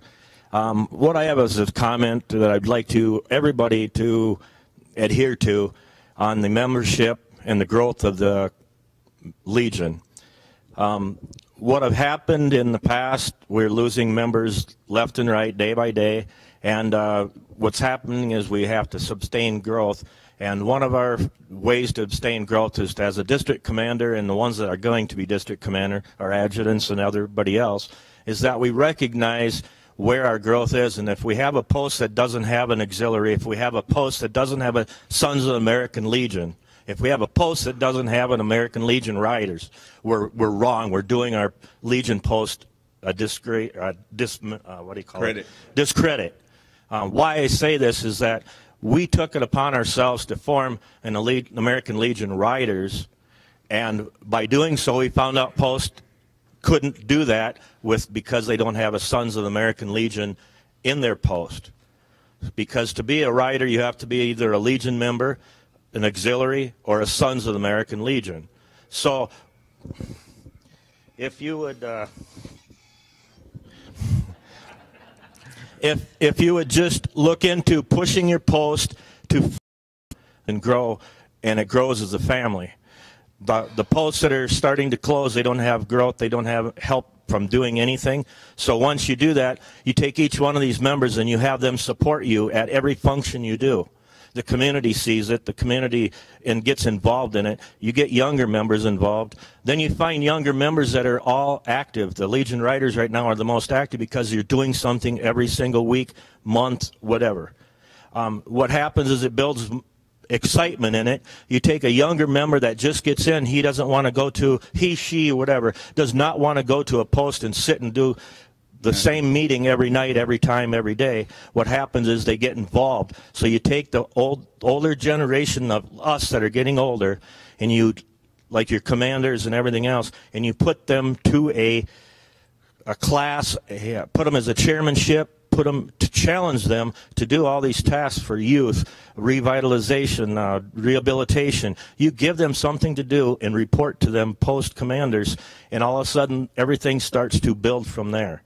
So my advice is, if you want to see this place grow your post. You're as district commanders, push for that. Thank you. Good. My last comment will be to highlight our new publication, our Memorandum of Understanding with DOD, the American Legion and Department of Defense. The publication is called Access Granted, which gives you the procedures to make contact with military bases all over and how to promote the American Legion in such a way that you share the American Legion with those who are serving today. If we don't do a better job of educating those who are serving, we're not going to continue. We can't grow that way. We can't find them after they separate and then try to educate them on who we are and what we do. They need to know what we're doing for them today while they're serving, and what we can do for their families when there's a need. So Operation Access Granted publication is online now. You can access it at legion.org/publication and then go down and choose. It's under the National Security Publications called Access Granted. We're revising it just slightly, but it's the one that's there now is okay to use. When we do get it, it's going out to all your posts, so I'm kind of giving you a heads up to expect it, but you need to go ahead and start learning about it today.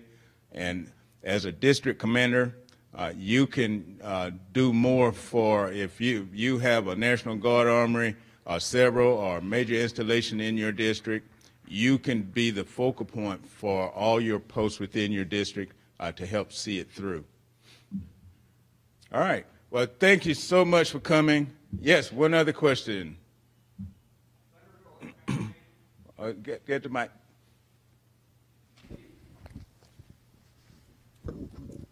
Leonard Dolick, Pennsylvania. Since we're talking about memorandum of understandings and we're talking Department of Defense, it's my understanding that soldiers up to the grade of specialist, E4 types, can be awarded promotion points. Do you know anything about that, if they're a member? I retired in 1994. I really don't. So maybe you can have that question referred to our national security team. We'll make note of it. We have it on record. Okay. Thank you very much. Okay. All right. Thank you, Chairman Randy. Appreciate that very much. Ladies and gentlemen, thank you very much for your attendance. I put a sign-up sheet here on these two tables and one over there. If you would like any of these PowerPoint presentations, just sign your name and your email address, and that way we'll get the information to you, okay? Right before we all leave, let's all please rise, and we'll salute the flag real quick, and then we'll finish up. And salute, 1, 2. Thank you very much. Appreciate it. This works too. Thank you. Thank you. Yep. All right. This works. Thank you very much. Appreciate it.